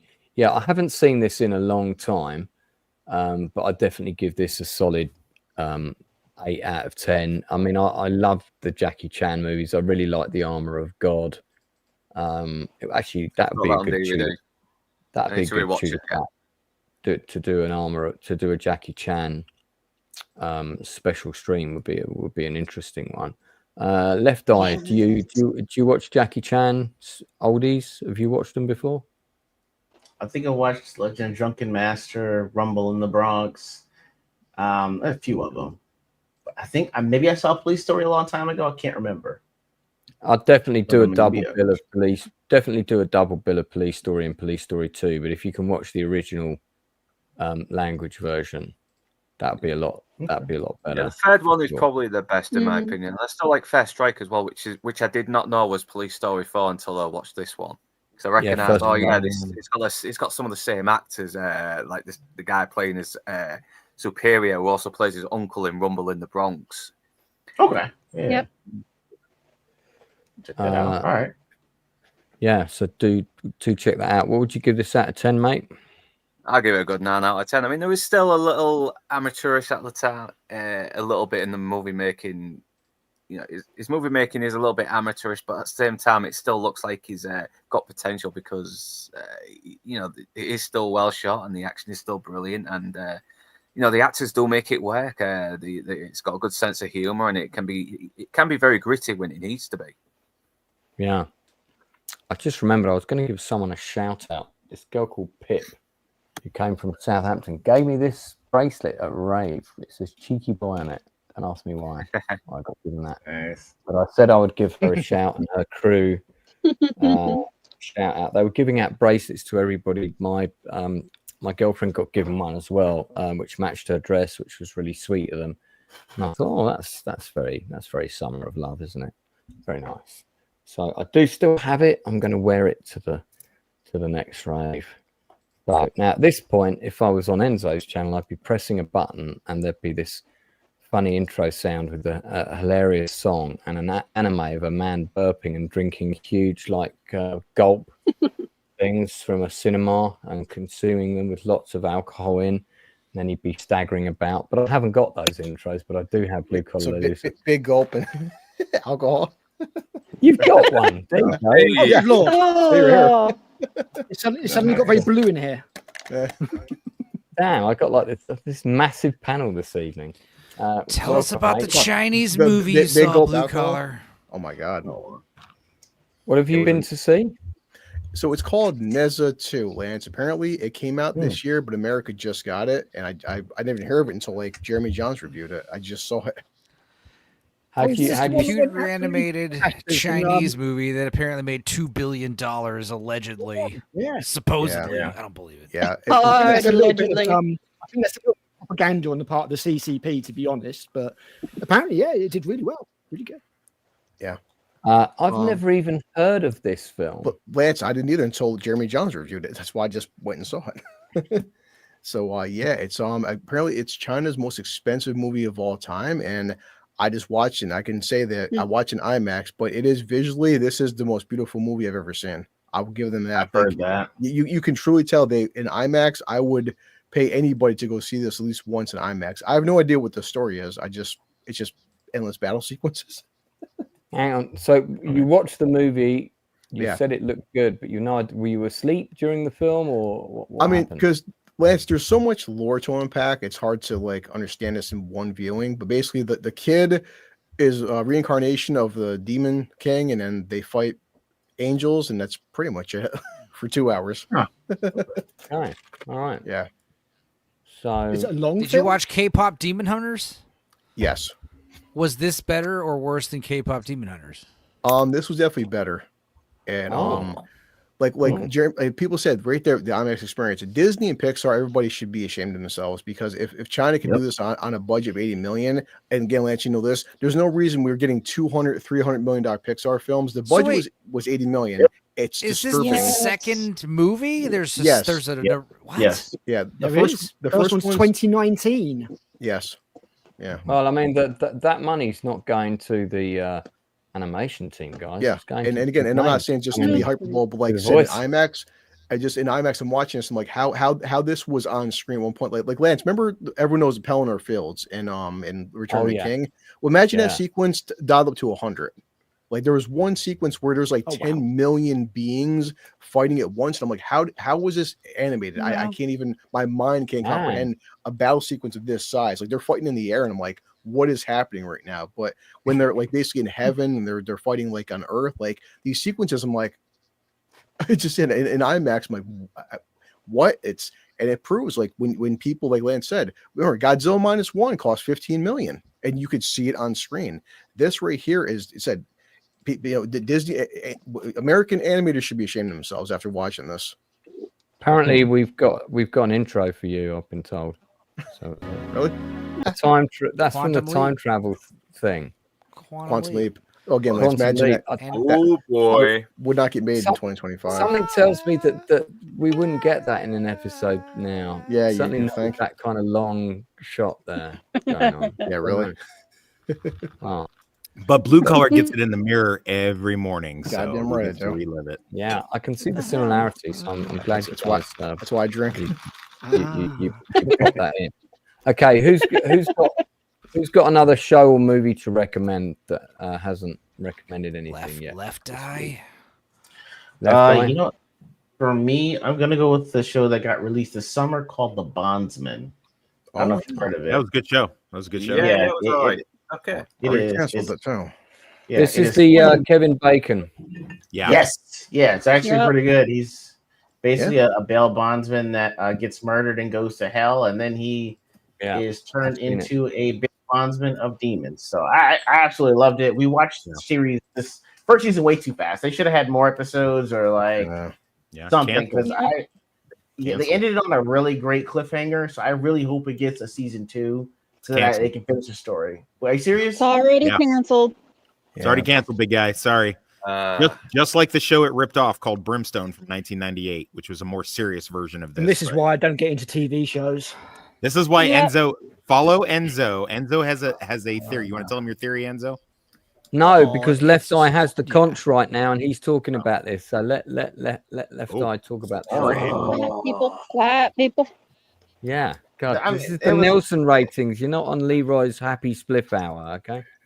Seriously, got canceled after one season? Yes. Yeah. Man. I mean, I've seen it and I liked it as well. Tell us why you liked it and what your rating is out of 10. I mean, his Georgia accent could use a little work, you know, but I mean, he tried. I like the concept of how you went up in service of the devil, which was great. I like that it was trying to build towards figuring out why the demons are why hell is being overrun with demons coming to Earth at this particular time. It included the whole family. So I mean, there's a secret they were trying to keep from the ex-wife, but I mean, I like the fact that they were trying to all come together as a family towards the end. And I liked his mom. I liked the Kevin Bacon's mom. Took no shit. She was awesome.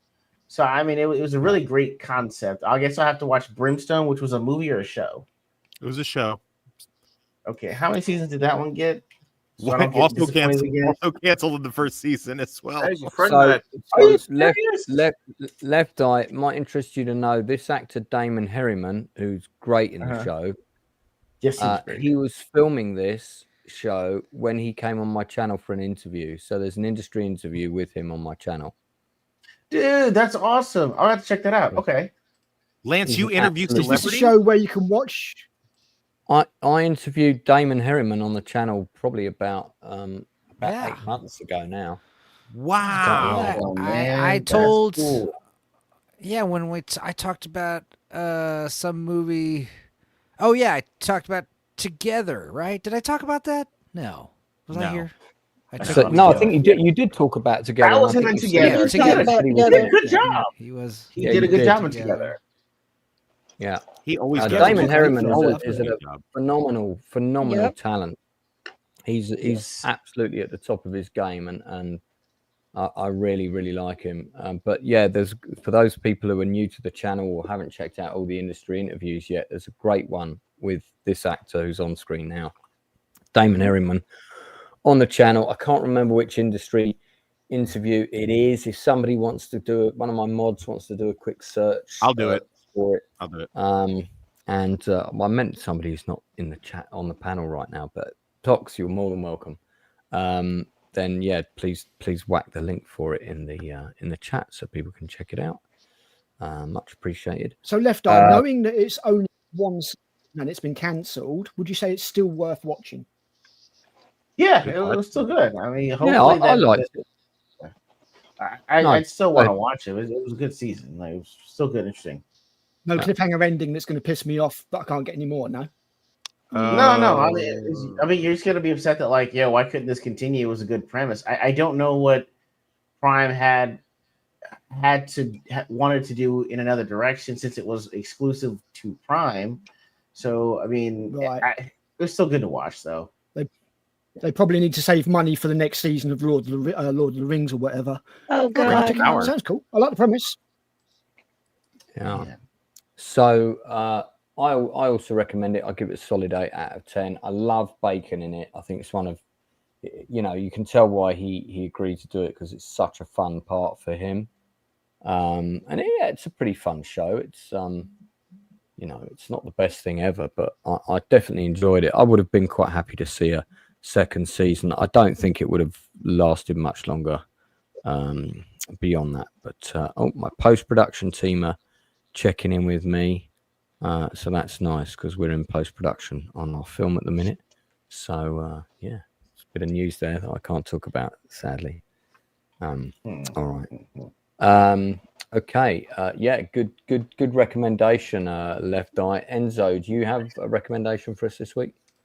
Man, I watched F1 and I liked it, but I did find it a bit overhyped. I thought, first of all, it was like filmed really great and it was an awesome racing movie, but like I just think it was funny how people were saying, go see an original movie like F1. I was like, this is hardly original. This is every sports movie ever. But I do gotta say, Brad Pitt, I'm not joking. I thought at one point Brad Pitt was going to like do the Wile E. Coyote, like paint the tunnel on the wall prank. Like he keeps cheating to such degrees. I'm like, how is this allowed? They're gonna have to change the rules after this. Like it was weird. But no, I liked it. I liked the Hans Zimmer trying to do the Daft Punk music. I thought his score actually suited well for electronic kind of techno music. I thought that the stationary cameras like attached to the cars were awesome. That really helped with special effects and also the putting you in the driver's seat. It was a movie, like I said, I watched K-pop Demon Hunters at double speed and slowed it down. Same thing with F1. It was like 2 hours and change, and I was like, I should probably just watch this double speed. And I was like, nope, got to watch this at regular speed. And then Red Sonja, I like upped to triple speed. I was like, I'm going to watch this in 30 minutes. That movie went so quickly with its plot. It felt like it was already on triple speed. Right. So, but yeah, so that would have made the choreography normal speed. F1 was good. I don't really think it was like people are calling it like the best movie of the year so far. No, but it was cool.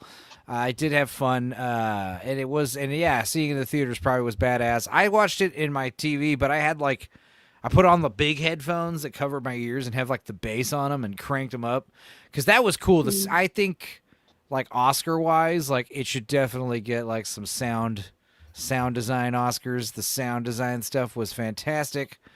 I even liked like there are scenes where they're talking on the little headset mics, and like you can just hear them talking on the headset mic for no reason, like they're in a boardroom, talking on the headset mics, and I thought all that kind of stuff was cool. And, there's this like constant like announcer voice that's like super loud and booming over everything, letting you know what's happening. And they sound like Lance. I think that's sometimes. actually a Formula One announcer as well. I think it's Martin Brown. Probably. Yeah, probably. They filmed like it. Me. Yeah, there are times where it's like that same British accent Lance has. Yeah, they filmed it at Formula One race days. So they used as much as they could of the actual races. The atmosphere around it and everything. So yeah. Actual announcer. I thought it was fun. Great, maybe. Amazing, perfect, best movie of the year? No. I thought it was a bit overhyped. No. And it was funny, the fact that, it was the Top Gun 2 director pretty much doing the same exact thing, but with sports racing cars. Yeah. I mean, it was... That's why I like it. Yeah. I think he needs to try to make more weird stuff like Oblivion and Tron Legacy. But yeah, he's a solid director. What It's one is of the those films best that just movie of the makes you year? feel- Sinners. I don't know what the best movie of the year is, but I definitely like Weapons and a couple others. I like The Surfer more than I liked F1. The Surfer was I haven't seen The Surfer yet. It was good. There's a few others that were good that were sneaking through. I'd have to like recap all the Nielsen ratings from this year and just remember what the hell I even recommended. I mean, kind of hard to judge what's the best of the year when the year's not up yet, so I don't really know. I mean, that too. Best of the year so far, but yeah. That's right. F1 is up there for me. I know it is what it is.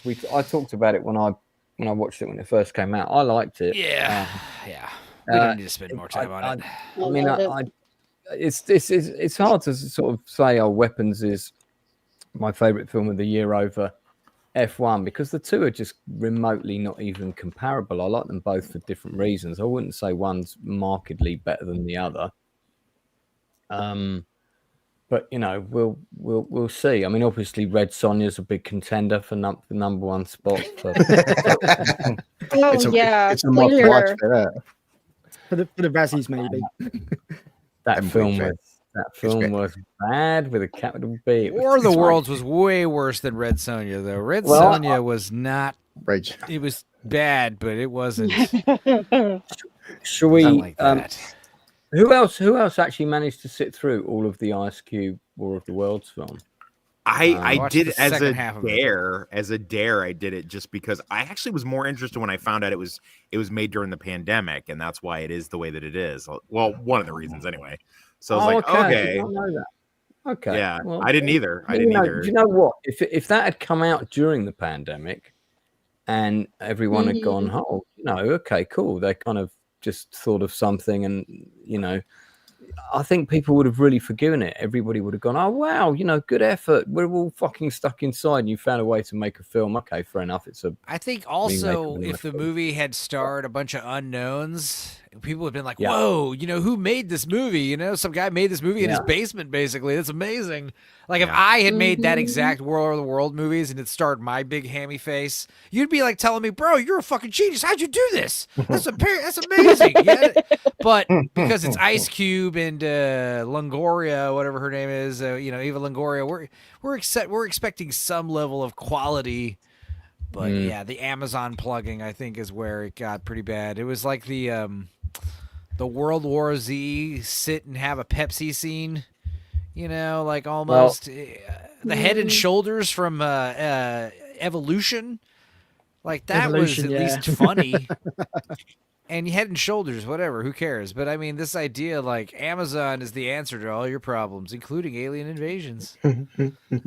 Honestly, the product placement on Amazon in the trailer alone made me nauseous. So I've not checked out the film yet, but I hear it's let's look at some of the headliner reviews on IMDb for the War of the Worlds. 2 out of 10. This could have been an email. This could have been an email. I do love that one. Beyond best review ever. That's great. 1 out of 10. Watch Howard the Duck instead. What a recommendation. Try to tell you need to know. Howard the Duck. War of the Worlds. War of the Worlds. Awful. An ode to web conferencing apps and mailed in acting. Garbage. I like this one. 10 out of this cut. I mean, this must be somebody taking the piss. Wow. 10 out of 10 modern art. I've never seen a movie this entertaining in my life. The director systematically understands how nothing works, which just isn't possible. You know how they say it's impossible to get every answer wrong on a test unless you know all the answers? Yeah, that's this movie. Dang. Zooming in. So that person basically is given that a 10 out of 10 review to take the piss. I quite like that. That's zoom and enhance the movie. That's from Blade Runner. Because that's like a 10-minute scene in Blade Runner that I have to say is quite boring. H.G. Wells is probably rolling in disbelief. War of the Worlds waste. Okay. Before we wrap up, which we should do fairly soon, even though I feel like some people haven't really got to say that much tonight. Rachel, did you have a recommendation? Did you recommend something today? Yeah, she did. She did? Okay, cool. That show. I'm glad I did? Enzo- King and Court. I didn't recommend that. I was given that's that right. as King homework. Conquer. Yeah. You're just still sort of processing that. That's I right. was told about that yesterday, Enzo. That sucks. This is why when, Lance tells me, hey, I was like, hey, Lance, you should watch K-Pop Demon Hunters. It's 90 minutes. It's on Netflix. He's like, sure. You should watch Hostage. It's 5 hours long. I'm like, yeah, no, I'm not going to do that. Talk to you later, Lance. No way. See you at the show tomorrow. Bye.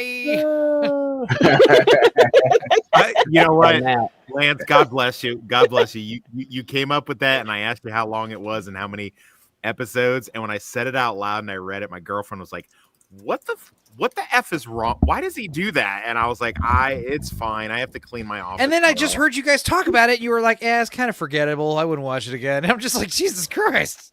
I mean, it was Honestly, King and Conqueror made me miss Hellride. See, at least with King and Conqueror, Critical went off on it, Yeah, I don't know. I'd rather watch that one over the.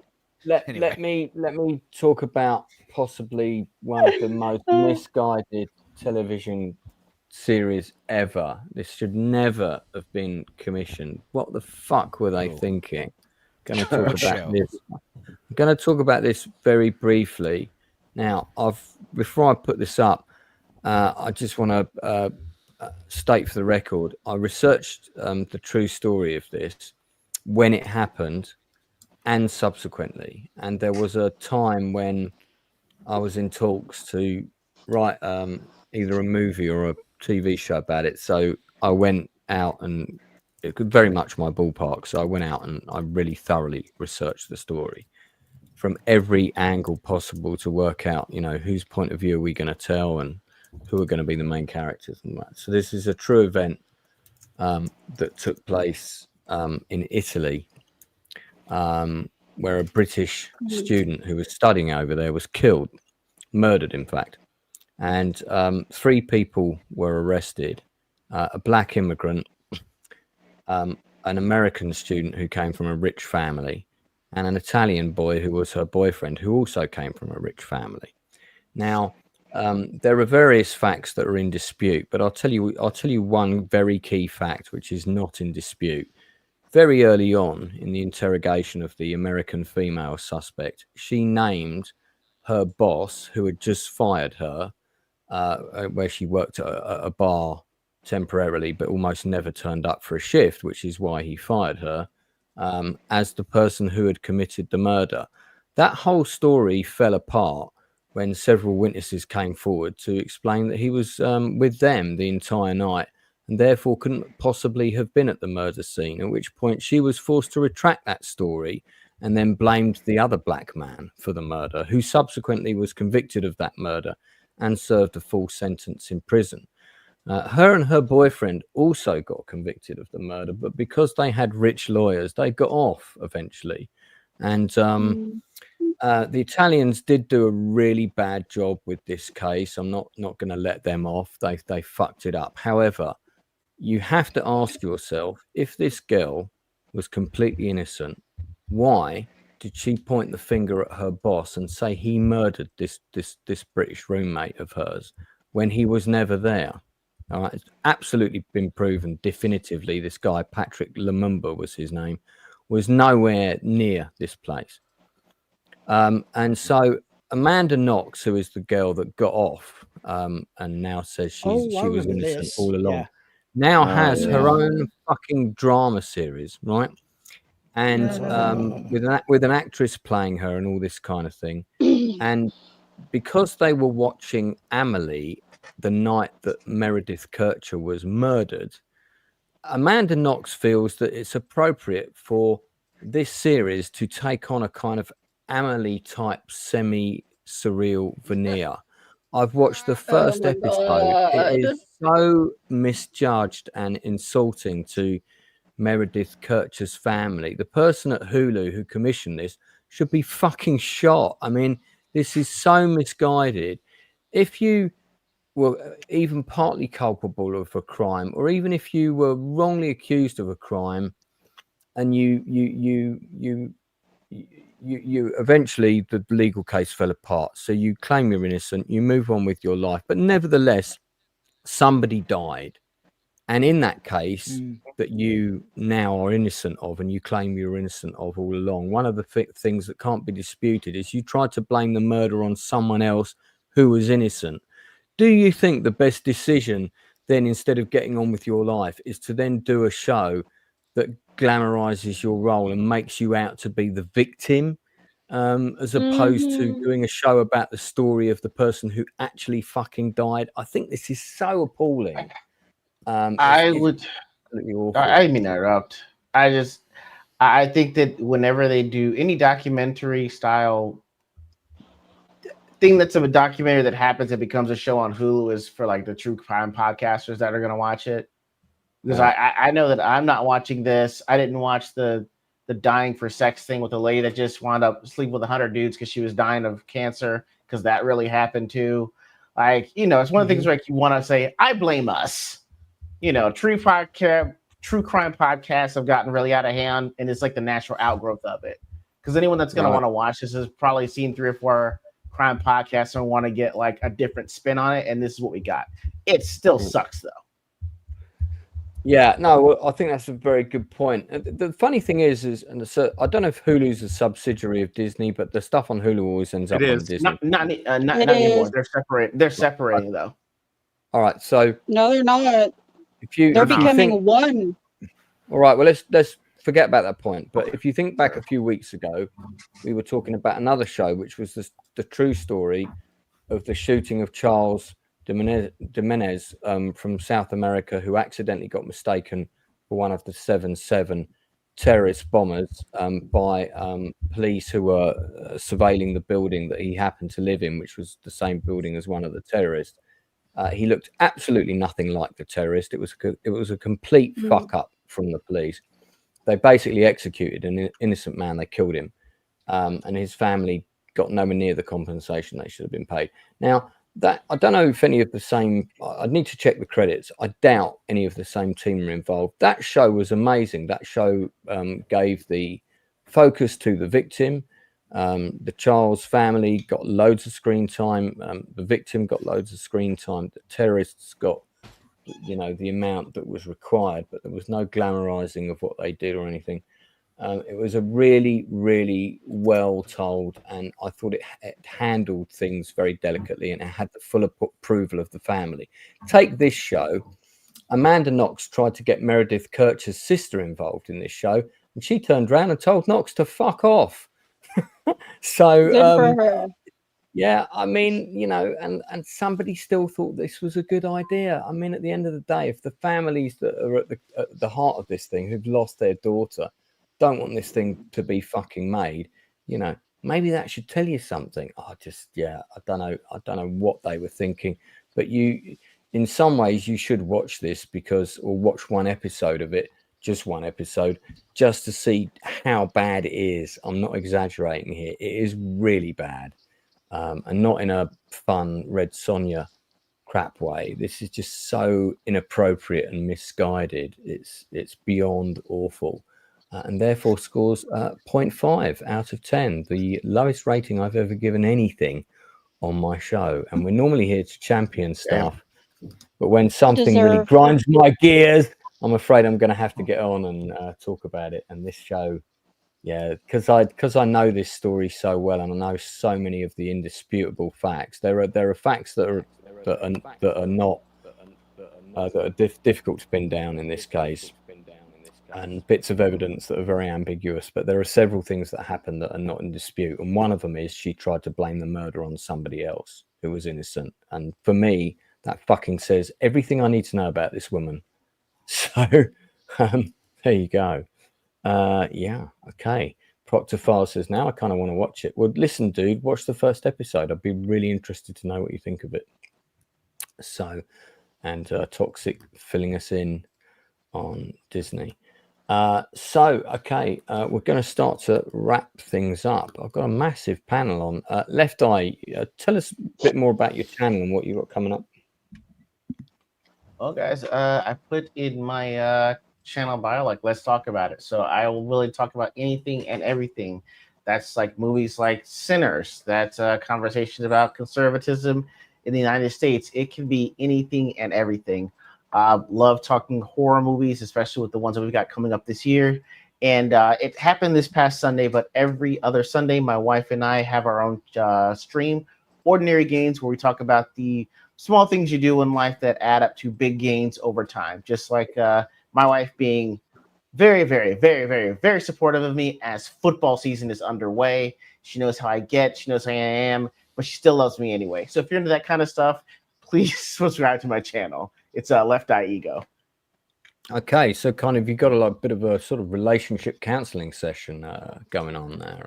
I kind of like that. Usually the chat, is therapeutic for me. They give me the therapy because my wife usually one-ups me on there. So the channel is my outlet, and the therapists are the chat for me. So I take that.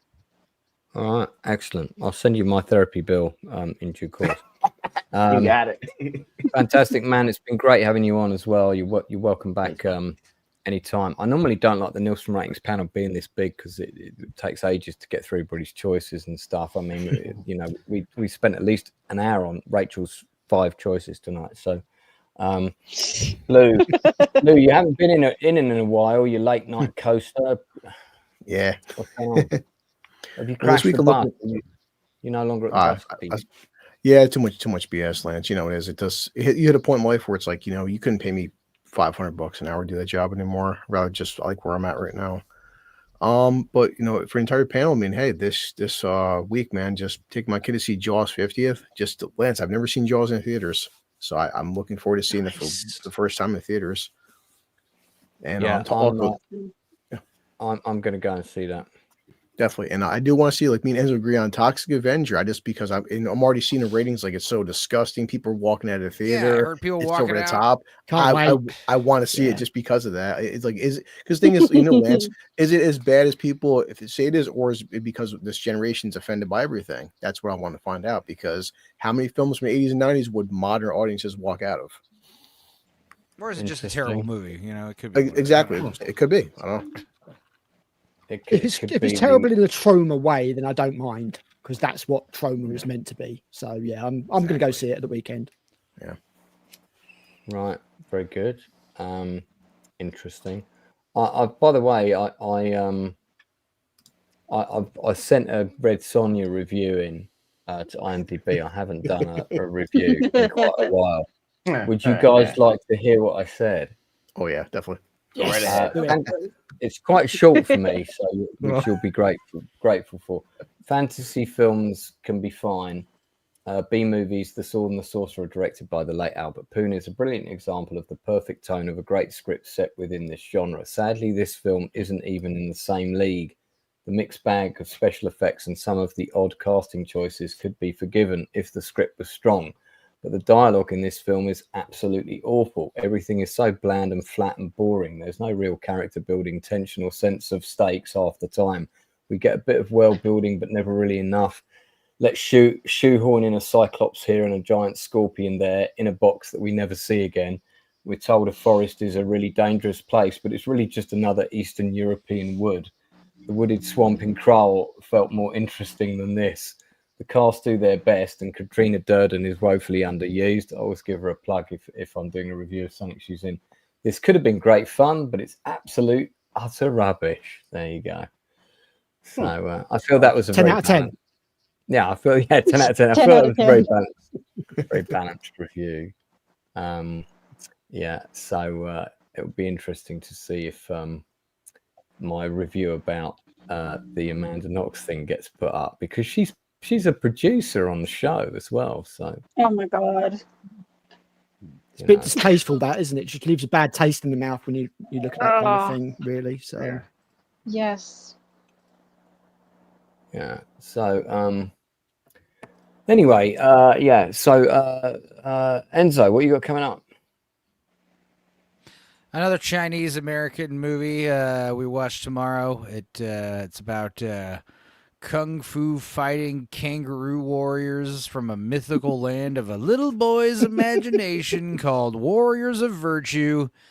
And it has one of the most hammiest performances of any villain I've ever seen in any movie ever. It needs to be seen to believed.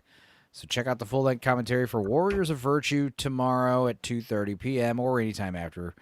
But yeah, that's a fun one. It was a very beautifully filmed utter garbage. So check it out. It was cool. We had a good time watching it. Okay, fantastic. Rachel, got anything you want to plug? Tell us about your art stuff.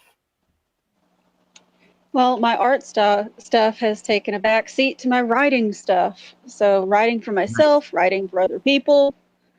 That's my day. And being here with y'all. That's it. That's all I got. Well, we love having That's all you need. Yeah. Who else do you need in your life but us? These remote, strange bunch of characters that exist on your computer screen, far removed from your real life, which is probably just as well. So, yeah. All right. Well, do check out Rachel Percy's art. There's various links for it. You can find her, and she does very amazing commissions for people. So you might want to check that out. Tox, you got a book coming out soon, haven't you? Yeah, almost done. Just been I just closed the case successfully, so I'm at like 99% success rate from all of my 12 cases since I started this kind of work. And we got a big festival on September 12th, but after that, I should have enough time to finish up my book before I do the big move away from Kansas. So yeah, I'm excited. Excellent. So you're about to move. Yeah. What's happening there? Where are you going? Just back to Florida, go see my kids, and more money. I mean, I got a big enough reputation now, but I can do my kind of work anywhere. There's always transients that need stomping and victim rights that need protecting in the court system, and when you can't go to the police, who you're going to go to. So basically, you're one of the members of the A team, is what you're saying. I am the A. I'm a one-man A team, basically. Okay. Nice. Except I don't shoot around. I don't shoot around the bad guys and blow up their cars. It's more, Equalizer Part 4 with Denzel Washington. I think. I could never be in the league with Denzel. So I'd be like Denzel on Temu. I'd actually be like I'd sort of be less cool than the female Equalizer on CBS. I'm like a little below her. A little below Queen Latifah's Equalizer. Yeah, that's way below. But as far as YouTube, Northern and I will be discussing Get Shorty, I think, here pretty soon. I think I don't think he's doing a book versus movie, but I'm sure we will bring up the book since we're both big Elmore Leonard fans of both his written and his movie projects, which, by the way, I have to say, I think Elmore Leonard may be, and I'll do an episode one day about it, I think he is the only prolific writer who all of his stuff that's been adapted, almost all, has been bangers. I think his stuff is so greatly adaptable, to film or TV, like Justified, that I think, I think I'd be hard pressed to find a better one, a more consistent one than him. I think I've only seen one bad Elmore Leonard adaptation. So. Okay. All right. Good. Northern, you got anything you want to plug? Well, I'm going to try and get a review done of Americana pretty soon. And I think around about Thursday or Friday, me and Toxic will be sort of doing like a commentary on Get Shorty. And like you said, we will bring the book up in the points because, how can you not? I mean, it kind of gives a good conversation about, how different the medium of book and movie is. So, and Saturday, I'll be joined by Toxic, RTNZ, Admiral Teague, and any other guest that wants to come on for to discuss our top 5 episodes of Miami Vice Season 5. Hell yeah. Hell yeah. Nice. Miami Vice. Yeah, still going. And it's one of the weaker seasons as well, so looking for a top 5 episode was kind of both easy and kind of hard as well. So. It's going to be a lot of crossover. There's going to be a lot of that, but that's okay. Okay. All right. I think that covers everybody. We've gone well over the time that we normally do. Harsh. But it's You hear been about my Alien episode 4 review. Oh, hang on. You haven't put up the picture of the baby spiders crawling across your computer screen. I've taken it. I don't know how to share it. Can I like present or Well, something? I mean, that's not an excuse. I don't know how that works on StreamYards. I don't know. Well, talk to the Enzo 9000. If you have an image file, Enzo you can present, and Lance can grab it. If you talk to the Enzo 9000, that's plus on the screen. The thing that, okay, image file. All technical problems. I'm on it. What a boss! It's not very focused, I'm afraid, but it's quite dark here. But there you go. I've just taken put the picture in, so you should be able to put it up. Little babies hatching out of my. It looks like I'm hatching out of my soundbar underneath my monitor, and then they'll hang around together for a little while, then they'll all disperse. Lovely. So you should be able to see the picture. Right. Okay. Oh, have you got it, Lance? I think we. Yeah. That's it. God. Oh my God. Jesus. Oh my God. Nope. So they've been marching across my screen. Those are spiderlings. All right. So what Rachel's trying to say there in not so many words is, oh my God, I think I've met my soulmate. Yeah. We like to connect people.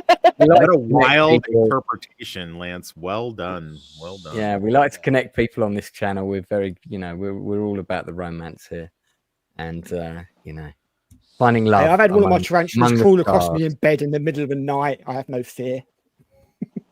Right. Okay. That was a crazy instance. On that 8-legged bombshell, just remains for me to say thank you to all of my guests for coming on. Thanks to everyone who's been supportive of the channel. I'm not doing as many. This time last year, I was doing 4 streams a week. And at the moment, I'm doing between 1 and 2. It was great that I got to do an industry interview tonight. I will always make time for industry interviews. So if you are someone with a project and you're in the creative realms, don't be afraid to get in touch with me. Also, the countdown to the launch of the Rave book has now begun. So we're just under 2 weeks out from the book coming out. This is my book, Back to Raving at 50. I know everyone on this panel will be buying one without question, apart from Enzo, of course, who gets a free one. And we'll be holding those up on camera for me to see when they come on next time. So I'll be looking forward to that, guys and girls. Thanks very much. This, by the way, this book has no less than 40 chapters. Yeah. And what's interesting about it, from your point of view, is this covers almost everything I've done in the last 3 years. So that's completely during the time that you guys have known me. Also, in the back of the book, there is a section that thanks various people on YouTube, but not just that. In the book itself, there is a section about YouTube. There's a whole chapter dedicated to YouTube. It's not this one. This is, here we go. YouTube interlude therapy. So this whole chapter in the book is all about my time on YouTube, how the channel developed, who's been supporting me and things like that, and kind of different things that I did. And then at the back of the book, there's an acknowledgement section. And in that acknowledgement section, the regulars of the Nielsen ratings are thanked and named.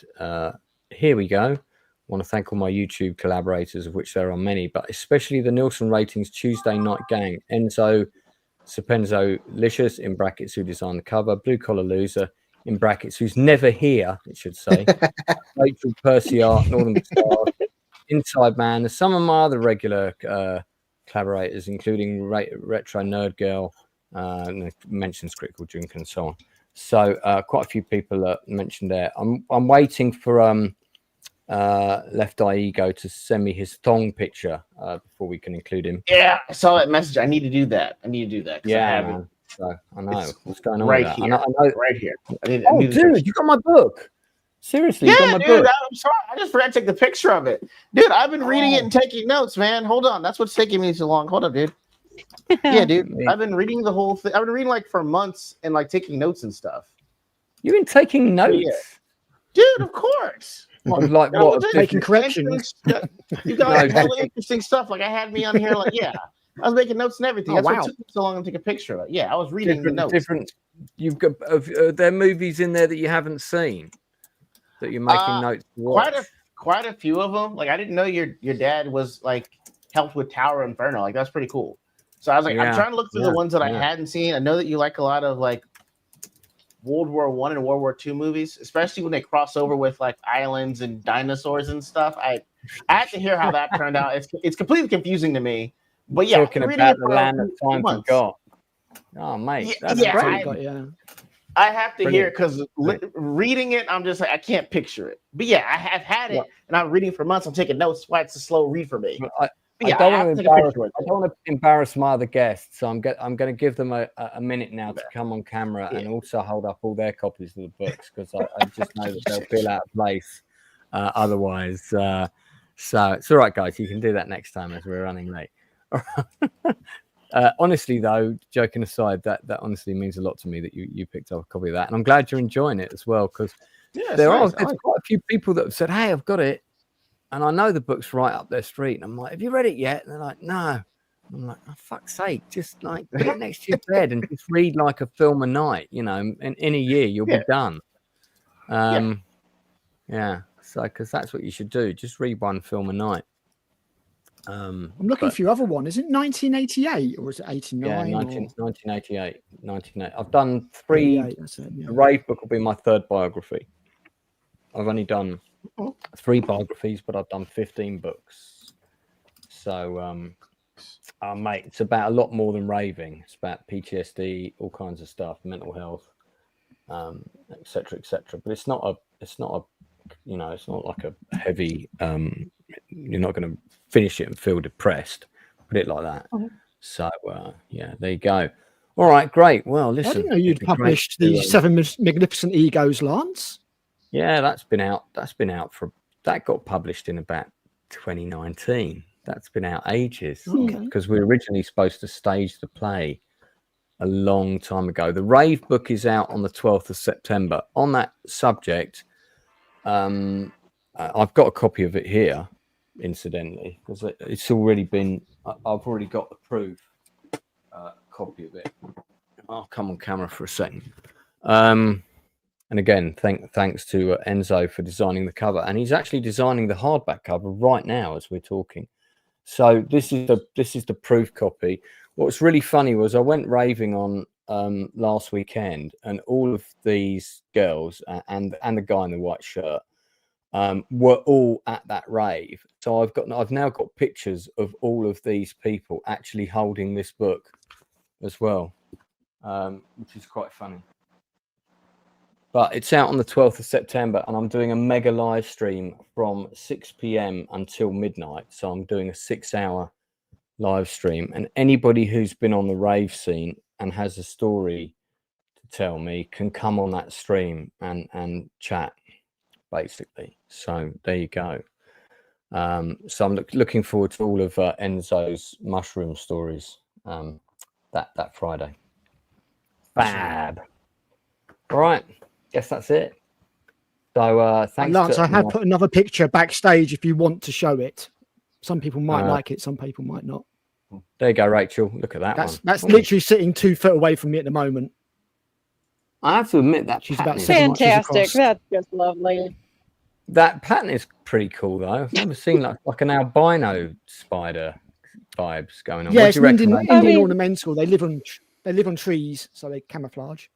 Right. Okay. It's a beautiful spider over there. Do you want 2 of those? Over there. Do you want 2 of those for Christmas, maybe? Maybe Al can package you up some babies of those and send them over. All right. Just hit me up. Well, on that subject, that sounds like the plot for the next Arachnophobia movie. Great. Jill, nice to know you've been listening in. Thanks so much. So 12th of September, Mr. E, if you want to come on and talk about Woodstock 99, 12th of September is the Raven book launch. There's already a thing up on the channel about it. Oh man, I watched a documentary about Woodstock 99. That was crazy. Yeah, no, it was nuts, wasn't it? Absolutely, absolutely batshit crazy. Okay, but I'm gonna head off because I've got a film to check, and then I also need to rattle on at Enzo to get this cover to me. So because I need it very soon. Okay, good. All right. We'll get off then, people. Thanks a lot for supporting the channel, and we'll see you all again real soon. Bye.